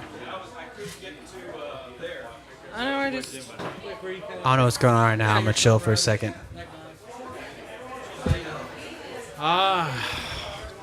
Dylan, thank you. Yeah. Very nice. I'm sorry I would have been at the table, but I couldn't get here. There's a flood of people. So, yeah, we some people coming into the Horny Toad people right now. exiting, people coming in. Are you gonna join the singer-songwriter showdown competition? I don't think I'm allowed Yeah, to. I think that's a conflict of interest. It is a conflict of interest. Yeah, I may 'cause you know perform at him. some of the events, maybe. Yeah. If we need some guest Okay, performers. gotcha. Yeah, there's always. What Dylan is mentioning is the Texas Big Star Music Quest singer-songwriter showdown that's happening real soon. The first regional is in August? The 31st, Thursday, the 31st. So 12 days from now. Yeah, the deadline is Monday. So For go to Stephenville. musicquest.texasbigstar.com. Yeah, Stephenville. The deadline is Monday. So If you plan to come to other dates, the deadlines are closer to those dates, so you have a little bit Right. more time Right. to sign up, which we are planning on. Most definitely. And so go to musicquest.texasbigstar.com, and Dylan will probably be there and playing some music. We'll always have. I'll be emceeing and kind of making sure things move right along from musician participant. Sorry, to I'm allergic to musician. something on this table. You know, it could be the aura that Barry left behind. We talked about that. Yeah. Yeah. So don't forget, musicquest.texasbigstar.com, and send in your video entry, and You'll get a T-shirt. get a cool Music Quest T-shirt with that Yep. cool logo on it. Yep. And then we'll see how that fares for you. It'll go through a judging panel, and if you make it to the regionals, you have a shot at $4,000 in cash and prizes. Let me say that. We have not mentioned that yet. Because they're not very good at marketing. We're not good at marketing. So there's a lot on the line that if you, as a singer-songwriter who writes your own stuff and wants to promote yourself, you'll be hooked up with an EPK at the end of that, electronic press kit, with both a recording session and a music video of your song, as well as some cash, too. And Dublin Bottling Works, you're going to have Dublin soda at your disposal. Probably at least one a day for a while. And that in itself is worth billions. Yeah. In my book, because And good memories. Dublin's real good. And lots of good. video footage. We'll be recording each regional competition in high def. Don't think it's going to be in 4K, but it's being high def. And so there's lots of perks to it, lots of promotional things for you as a singer-songwriter. So sign up today. Morgan, you're leaving us. Where are you heading to? I'm heading to the good old DF Dubs. DF Dubs. Yeah. Back home to the DF Dubs. In the middle of it, where the A is. Is that near Bedford? No, Isn't that in the middle between DF and W? kind of. But I'm going to Arlington. Arlington. And then we're going to go to Dallas tonight. All right. Going on a date. Okay, cool. Well, Morgan, do you have anything else to say about the Music Quest singer-songwriter showdown? Down. I'd say anyone who's watching this and you have any inkling of thinking, maybe I should do that, the answer is yes. Yeah, you need to do it. Also because there's, you'll be able to receive some hardcore feedback from this guy who's the Hardcore, legit magic feedback. songwriter. And you're magical. Magical.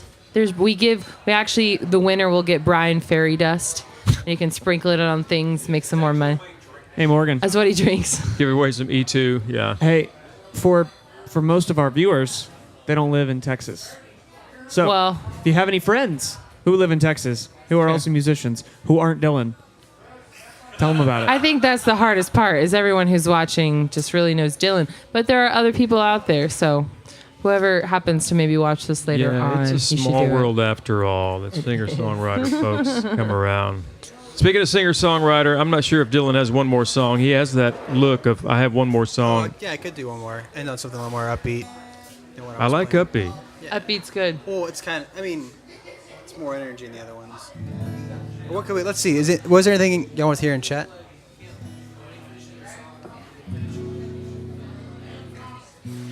We're being giving Cut to pool instructions.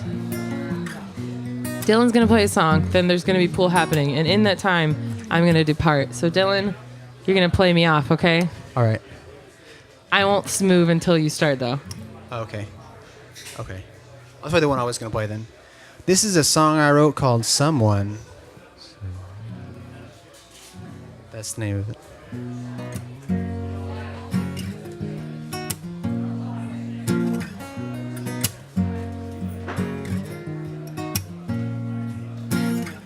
Doors open to let us out. It's over, but I'm about to start anew. I dissolve into this crowd. Eyes keep a close watch out for you. 'Cause there's gotta be someone who feels the same way. There's gotta be something alive in the bright day. I'm always left wondering where they go, but I don't know. I don't know.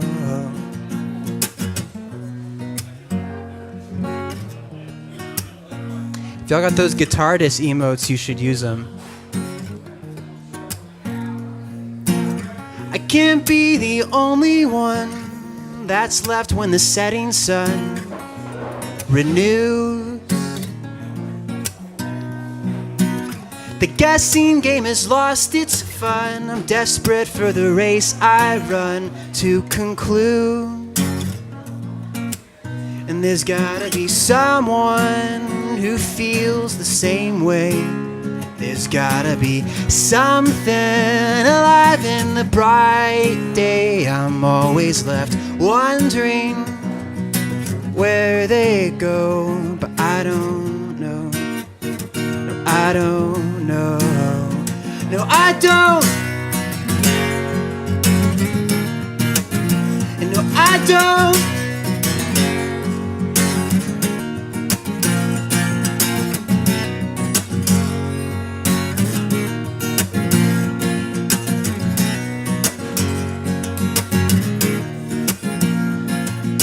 Maybe I'm wrong, well maybe it's what's keeping me strong, hidden all along.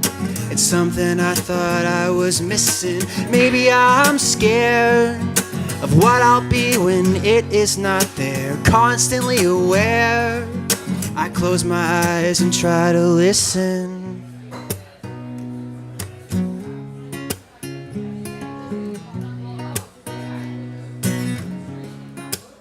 There's gotta be someone. There's gotta be someone. There's got to be someone.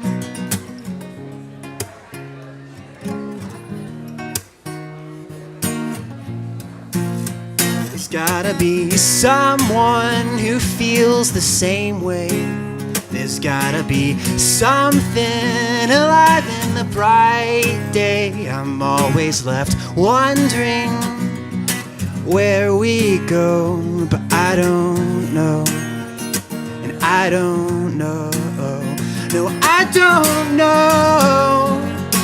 Oh, I don't know. And oh, I don't know.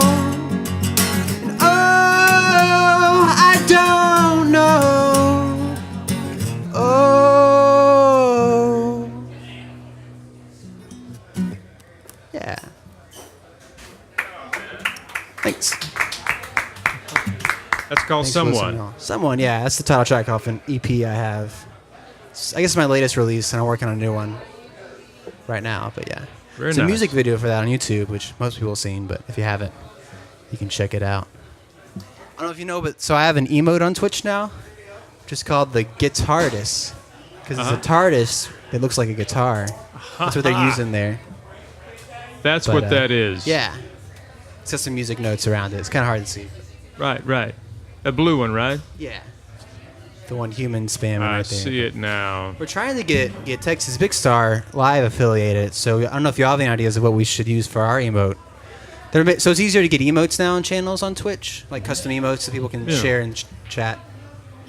We could talk about what our potential emote could be. Which one would you use for that? I don't know. There's probably a lot of things we could do, but if we had only one, Right. I don't know what would be most important. Right. Cool. All right, y'all. Thanks for listening. Thank you, Dylan. Sloth Time Lord, everybody. Pursuant to that, I think it should be the big cowboy at the state fair.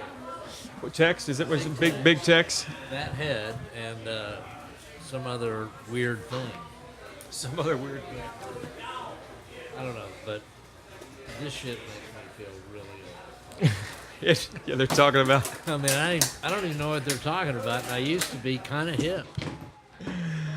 Oh, speaking of hip, Matt is playing Chris K in the Texas Big Star Live 8-ball showdown here, and Do they have any contestants today, by the way? a couple of them didn't show up. So Matt is playing Chris K, and I think that is Matt, who is Stripes.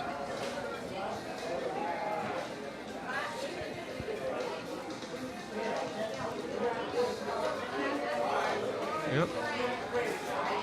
Wow, that thing really distorts once it gets up near the camera. doesn't it? Now turn the cue around. Yeah, the focal length. Yeah. Fixed. Yeah. Matt perusing the table, seeing what his options are, checking for. It looks like he's trying to. Aha. And he only has slightly more real estate on the table than Chris does. He doesn't leave Chris with any option other than to bounce that 2 into the side pocket, and that's where he's headed with it. Chris is going to take advantage of any opportunity he gets. Handily sinks the 2 in the side, lining himself up. Looks like he does have a straight shot with the 3 going to the corner, and that's where he's going with it. Right down the line like Jerry Rafferty, straight on. Number 1, he's going to bank or send into the corner. Let's see what he chooses. What Chris is thinking right now is placement of the cue after he contacts that for his 8-ball shot. Yep, he goes for straight in. Oh. Leaves himself plenty of room. He wanted a little more movement on that on the cue ball to go past the 8-ball, because now he's in a split situation. Does he chance it? And it looks like he's going to go for a bank. He did go for a bank and does it. Chris K. Nice shot. Wallops Matt. He shoots pretty well. He does this a lot down here. Got to watch these guys that hang out here on Wednesdays, especially for the pool tournament. That's serious then. That's money on the line then. Oh yeah. That's money night. So Chris is a frequent pool player here and does a good job. Will's here. You are here. We have to do a What's in the Box segment, don't we? That'd be correct. That is what's coming up. Well, I don't know if Matt wants us to wait on his presence to be over here or not. He wants to play out the rest of the ball. He does he? Okay, he's just practicing. Yeah, there was some notion that they wanted you to be blindfolded and then stick your hand in the box. Oh, we could probably do that, or I can just look away and kind of. We've done that before. And then not look at it and see if I can guess what it is. Which I don't think is going to be very difficult, but okay. Far be it for me to mess with protocol. Yeah. Tamper with. You know, I mess with it enough as it is. Yeah, me too. Well, for those of you just tuning in, we're about to do something called, Hey, What's in the Box? And there's literally a bread box that will, it's right behind us here. I'm not going to open it, I'm just going to pull it around. What's in the box is something that I don't know. Willis placed something in there that I'm not sure what it is. But I have to guess it, and we're going to check with Matt, our producer, to make sure that he wants me to follow the guidelines for this particular show of What's in the Box. We've done different things in the past, and so we'll wait on that to make sure. Yeah. So I would guess it if I saw it. If I was looking at it, I'd see it and guess it. Because many times a guest brings on something, and I just look and go, I have no idea what this is, and I make guesses. Like the one time you brought in, wasn't Bakelite, it was. The surveying device? No, it was the material in the rods that they used for making. Bakelite. It was Bakelite. Yeah, Bakelite. Yeah. Yeah, that was fascinating. That would have been hard to figure out what that was. What's up? You won. I did. You whipped it. I was actually pretty fantastic. Chris K, everybody. Hi, everybody. Famous for whipping Matt's Well, usually it's the other way around. Matt, you and Matt have yeah. And you, Mister, I don't ever I'm play pool, inconsistent but I because have a never tendency play. to win all the time. If I played, I might get decent at it. Yeah. Find something you can make a living at. Yeah. Wow. Get a respectable job as a pool shark. Yeah. That seems my current dilemma. Well, Chris, what have you been up to? I know last time we spoke, you guys were growing stuff in your, how many acres?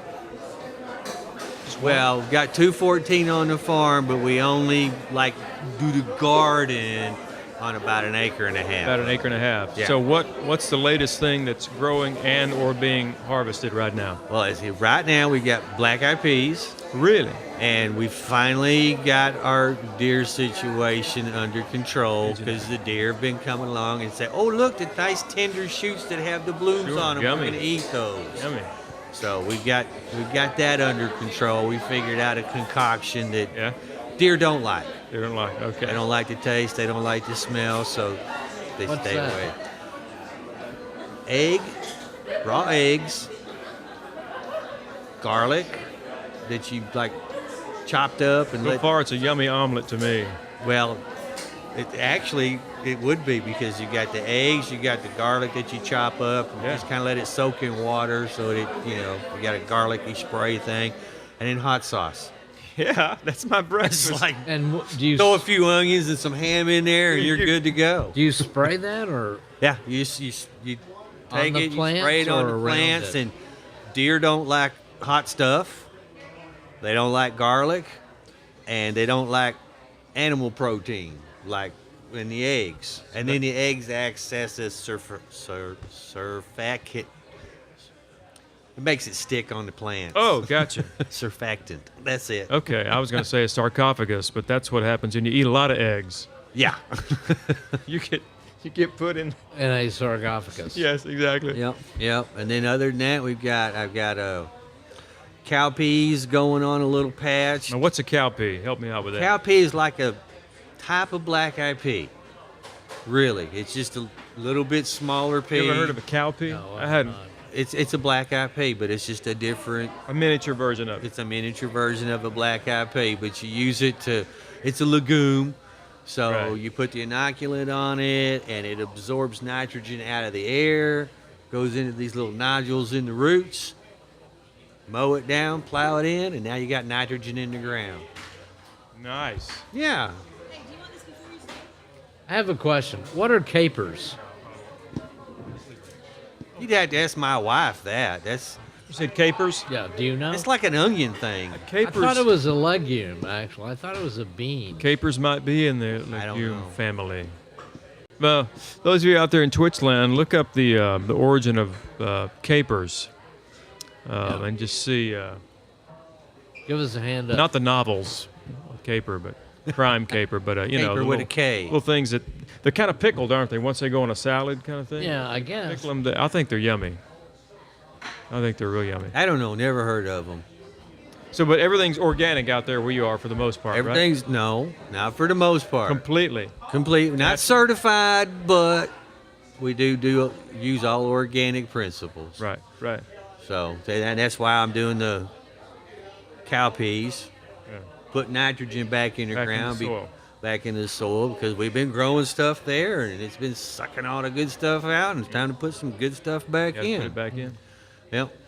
Nice. And then we got another area that let's see, where the cow peas are is what I'm getting ready for our winter crops. And then I got another area that I'm going to be getting ready for spring crops. What do you grow in the winter? Greens, lettuce, spinach, kale. Spinach, yummy. Of course, you've got your fall squashes that you can put in. But your lettuce and your kale and your Pumpkins. spinach will go all winter long. Pumpkins at all? Yeah. Any pumpkins? No. I didn't do pumpkins this year. I did them a couple of years ago, and they bombed out, and I just Yeah. didn't do them this year. Pumpkins kind of like watermelons. Right. I can grow them, but in the same amount of space, I can grow something that makes me a lot more money than they do, because you get a pumpkin plant and it's taking up A lot of space. 10 square feet at least, for a pumpkin. For a pumpkin, true. Yeah, You they're know, very viney. Whereas I can turn around and put a bunch of peas in there and make a lot more money, or lettuce. Of course, wrong time of year for that, Right. but we're getting ready for the lettuce and the greens and so forth. That's your winter crop? Winter We crop. just came back from Pacific Northwest, and it's wheat harvesting time up there where my wife is from. Yep. Just combines on hundreds of thousands of miles of giant rolling hills of wheat. Oh yeah, and just line the combines up and let them go. And then the stalks that are left, they come by and cut those off, and they bale hay out of them things. Yep, man. straw. Yeah, the big straw ones about the size of this table, big rectangle ones. Pretty fascinating. It's neat to watch. We got an answer on the capers. I can always count on Texas Desert Rat. Wow. Capers are actually immature buds plucked from a small bush native to the Middle East and Mediterranean regions of the world. Fresh blossoms are not especially flavorful, but their sharpness increases dramatically after sun drying and brining in vinegar. So yeah, they're kind of a pickled little. Thanks, Mr. Rat. So it's a pickled seed of something. Yeah. If they're not selected to become pickled capers, they will sometimes turn into caper berries, which bear some resemblance to olives. Yes, I've seen those. The berries are used in the same way as the buds. In recipes. It's like, I say it here, it comes out there. Yeah. There's a variant of that, but I'll let that go for a minute. I ask about it, someone gets it for me, and I read it back. You're like Edward R. Murrow in a way. In a way. It's not right. It's like having one of those phones. Right. Oh, Hey, Siri. you are rifting your own copy. I am rifting. It's true. I am rifting my own copy. I'm plagiarizing myself. Wow. Hey, Matt, what do we know about what's in the box? Am I supposed to be blindfolded? Oh, okay. Okay. Well, folks, here's something what's in the box. in the box. spend too much time. Just spend like a minute or so trying to. Minute or so? Okay. So I'm going to be pretty much just using tactile senses. Here we go. Not going to look. Whoa, is that it? It's got to be it. Yeah. Not going to look. It's kind of weighty, blocky. I didn't mean to look. Here, let me get this thing.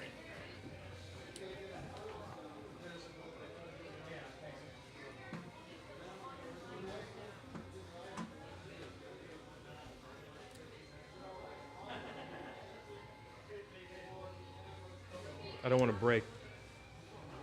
I think you needn't worry too much about that.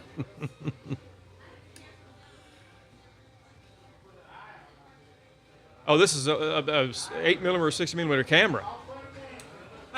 Isn't it? You twist What the was the print- first thing you said? And either an 8mm or 16mm, probably an Very- 8mm. Yeah. Or a camera. I mean, I don't Yeah.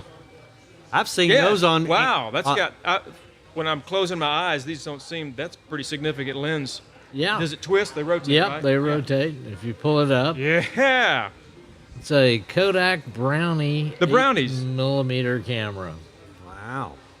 These were Introduced 55, produced in 58, according to my research. introduced in '55, and then continued manufacturing until when?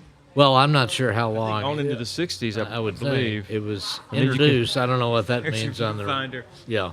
Yeah. It's kind of like Obviously not a reflex. sights on a rifle, Point some and toy shoot. rifle. Yeah. Not a indirect lens Yeah, it's- reflex viewing That's system. the monitor for you. Yeah. And this actually, I guess. And that flips up, and then you can really dial in. Yeah, I think it's a. Happen to have the little. Look at it, he's even got a manual for it. Can you still? I think you can still get 8mm or 8mm film for these. Isn't there a company? No, maybe that's in the funny. Washington? It's a 13mm, A 13mm. 12, 24, and 9. Oh, the lenses. Yeah. What this was, which is I find quite interesting. They actually shot 16mm film. They shot 16. Yeah. Okay, and so when when it runs out, in fact, you can. There's actually a roll of film on there. There is. Let's. If I can mess this up. don't guess it would really matter. There you have it, 16 millimeter film. And what you would do is once you finish shooting, you'd flip it around, send it off to the lab. Right. And they cut it in half and flip one side the other way and splice it back together. So was there And ever a then- true 8mm film made? There wasn't. I never didn't. See, I was. did not know that. It was I always didn't know that either. 16 millimeter film. Oh. And basically, you just flip the film and send it to the lab, and they would cut it and splice it back together. Now, not, So what's on this roll, or nothing now? I doubt it. Not anymore. Wow. So this is yours? You've had this for a Well, while? actually, it was a friend. He was cleaning out his. Amazing. Oh, no, this is gonna really fuck with me now, I guess. All right, there we go. Yeah. And it was, you know, they don't make even Super 8 film anymore. Let's see if we can actually. No, it's like 35mm. You can't get it. You can. You can get it, Yeah, but you can't get it processed. There are several filmmakers place that is it? still shoot in 35, 5 or 6 guys that still shoot in 35 millimeter, but For you film know, use. For, yes, for motion picture. feature film. Yeah. And I'm not sure if that guy Christopher Nolan. I don't know if you guys saw Dunkirk at the Cliff Tex. I've not seen it yet. Yeah. Man, that's a piece of cinema. Is that on 35mm?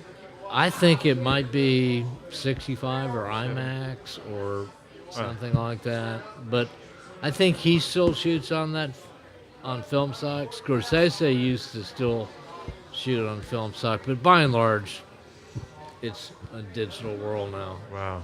And Super 8 was its own. They did create Super 8. Super 8. And that was its own film stock. The only difference was Sprockets were smaller. Right. So it gave a little bit more frame size. Right. You know, and but this really shoots 16 millimeter film, which is kind of interesting. And if you just amazing. Yeah, those twists. That's how you. That's how you zoom. There's no zoom. Oh, yeah. I thought the flipping was the zoom. No, I mean these are all fixed lenses. Yeah. So like a, tighter lens, mid-range, and then a wide angle. Amazing. And again, you're not really, because it's not reflex viewing.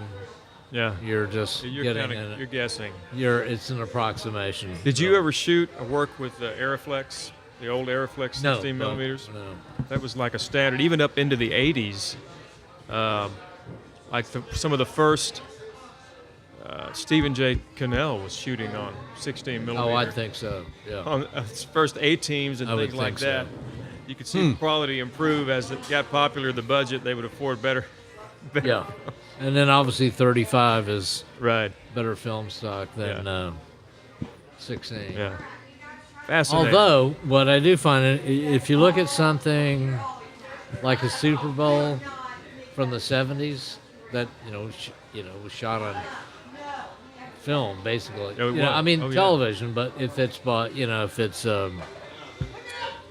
documentary footage or whatever from the 70s, whatever, that stuff now has a shelf life of nothing, and it just, the colors are all bleached out.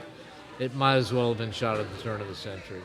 And then if older film stocks really maintained their chemical balance. Their integrity. The older film stocks. Older film from stock the it did 30s not, and 40s and things like did that. Did not degenerate quite like the film in the 70s and the 80s.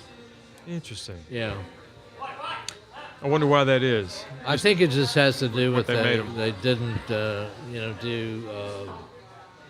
I think it's a chemical thing. It just has to do with in the processing of what is actually the cellular. or actually was made out. whatever, because it's basically silver that's on the.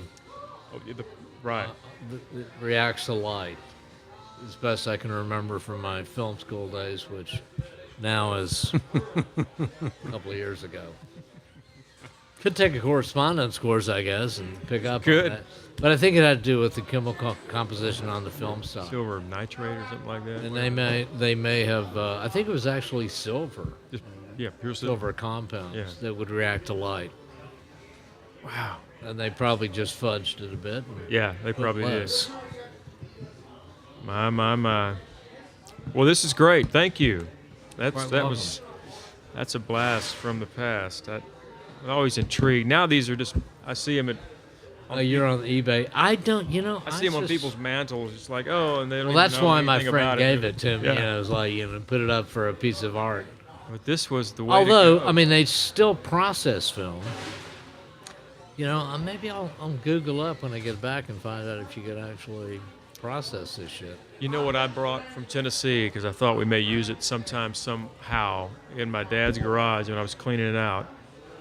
A Sony television camera from 1962, maybe something like that. And paperwork with it and everything. It's in a box about yay big, and lens and everything. But the cabling, I don't know how many pins are in the cable to get it to work.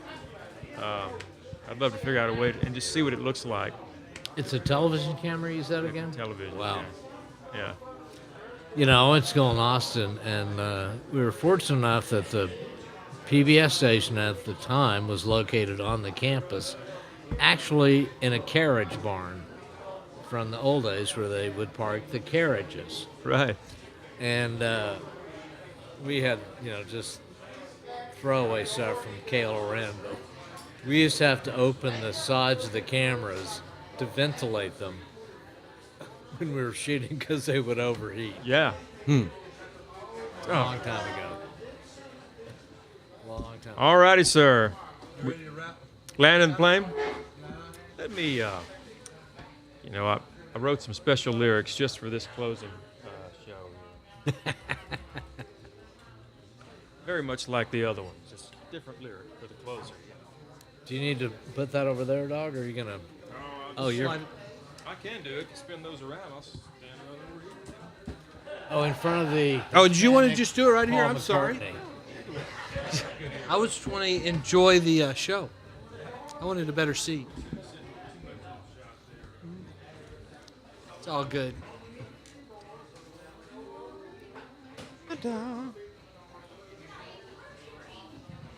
So, that's straight up cool. Brian, did you enjoy that? I did. That was great. That'll be the part that Brian actually remembers from today's show. Like, that was cool. Yeah. Well, The rest of it, I don't know, but that was cool. He zeroed in with the wind-up. Oh, yeah, definitely. I thought he'd probably get it. Well, this is our show for August 19th. So you're not going to do other shows? You're just going to do this one? I mean, other, not shows. Songs. I suppose I could, yeah. I thought that was our plan, but... Yeah, we can do that. If you're tired and want to go home, just do the last song. I don't even know what time it is. I can't see what time it is. It's about 2. Early yet. 40. We're going on a little over 3 hours now. Just a little over.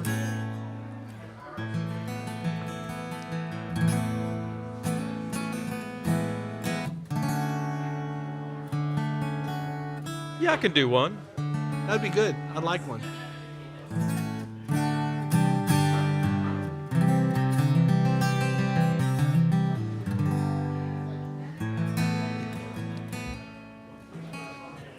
Yeah, seagulls is not going to happen, Tex. I will give him that. He is very, very persistent.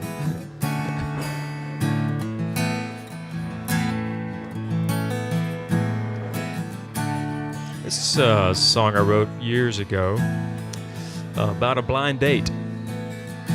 All fictitious, but you just follow the storyline, you'll get it. It is truly a love song.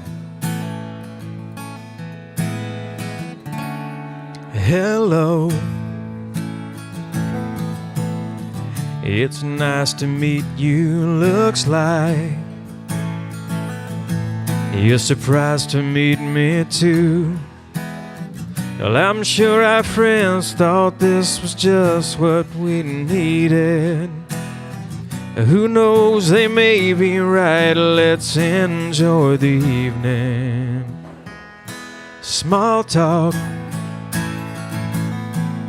Well, it's not one of my strengths. Well, I wish I could say just what I think, but I know it's right to be polite and pay attention carefully. I'm sure that what you're saying's very interesting, but I'm not listening. I'm getting lost in your eyes, charmed by your smile, swept away with your every move. And deep down inside, it scares me to death. I'm so helpless. You're talking to me, but I'm not listening. Slow dance. Oh, it's been a while for me. Well, alright, but only if you leave. 'Cause I may have some trouble keeping time to the beat. Forgive me if I stumble over my feet. I'm just too busy getting lost in your eyes, charmed by your smile, swept away with your every move. And deep down inside, it scares me to death. I'm so helpless. The music plays on. What a great song, but I'm not listening.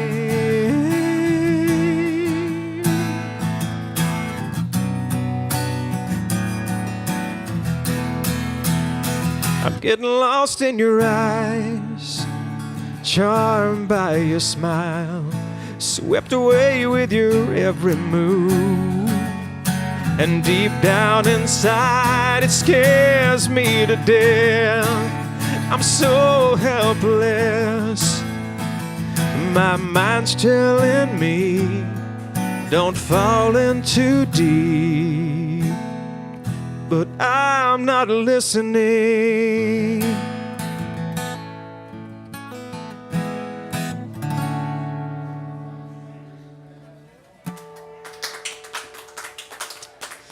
Good old love song for you there. Yeah, that's a good one. And Miriam did a great version of that one too a few years back. We did a female vote. Yeah, hers is pretty good, man. It's a good song, man. I wrote it, but other people can sing it better than me. You know how it works. Oh, you did pretty well, man. Wow. So, folks, there's the show for today. It's been a good show today. We've covered a lot of territory.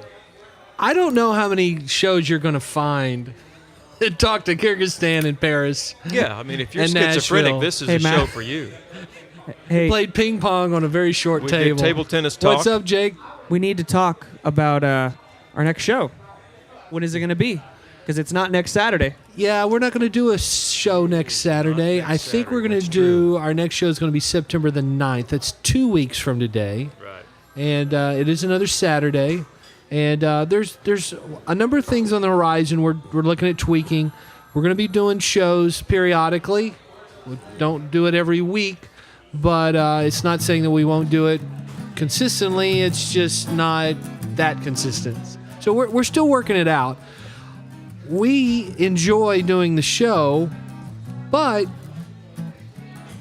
we need to have stuff to do on the show. So we decided to kind of hold off, wait for special events, get a lot lined up, have a good time. I think that we did that today. We did. So just be watching. We'll be publishing stuff online. Look for our dates, but the next show will be September the 2nd. I believe that's the right day. Is that correct? Saturday? So look second, not the 9th, the 2nd. I'm sorry, did I say the 9th? Because I was thinking 9 maybe the 9th month. 9/2. That would be September the 2nd. September 2nd. I believe. Right. I screw it up all the time. Don't listen to me. That's all right. Sorry. The European versus the American version of that messes me up. So, yeah, good point. Next show. Thank you, Jake, for pointing that out. Yeah. So we're going to have some stuff. We'll be publishing stuff on TexasBigStar.com that has to do with the different projects we're working on. For example, like Bar YU, if you haven't seen that recently, we've got a bunch of episodes that you may or may not have seen, so go check out those. We finished up our first season with Bar YU. Yes, we did. So we're kind of reloading on that as well. So we're not sure exactly when this second season is going to start, but you can definitely go check out the previous stuff if you can't get enough of Brian B. Barrett. There's plenty of him on that show with Professor Clower. You seen any of those episodes? I haven't. I just found out about it today. I don't know so how that's possible. You got to go check those out. I'm going to have. You've to. seen some. Okay. No, that's good. I just want to make sure somebody watched. Somebody watched it. So you are going to. We did say this earlier from stuff people keep telling us when they watch the show. They're like, you guys should actually have an ending to the show instead of just kind of going, yeah, I guess we're done. So, you going to give it a shot? I'm going to give it a shot. All right. Thank you very much, Brian. In my best way that I know how. Parting now is such a sweet, sweet sorrow. Now you're not just friends, you know, you're family too. We feel that we can trust you like a brother. So you won't mind lending us a buck or two? So long from Texas Big Star Live. You cannot say we never tried. God willing and the creek don't rise. We'll see you again some other time. So long, everybody, from Texas Big Star Live.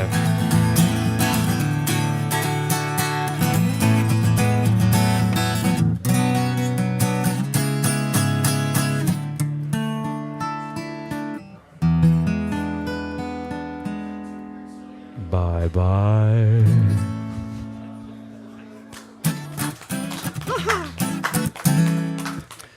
Yeah, like that. There you go, Tex.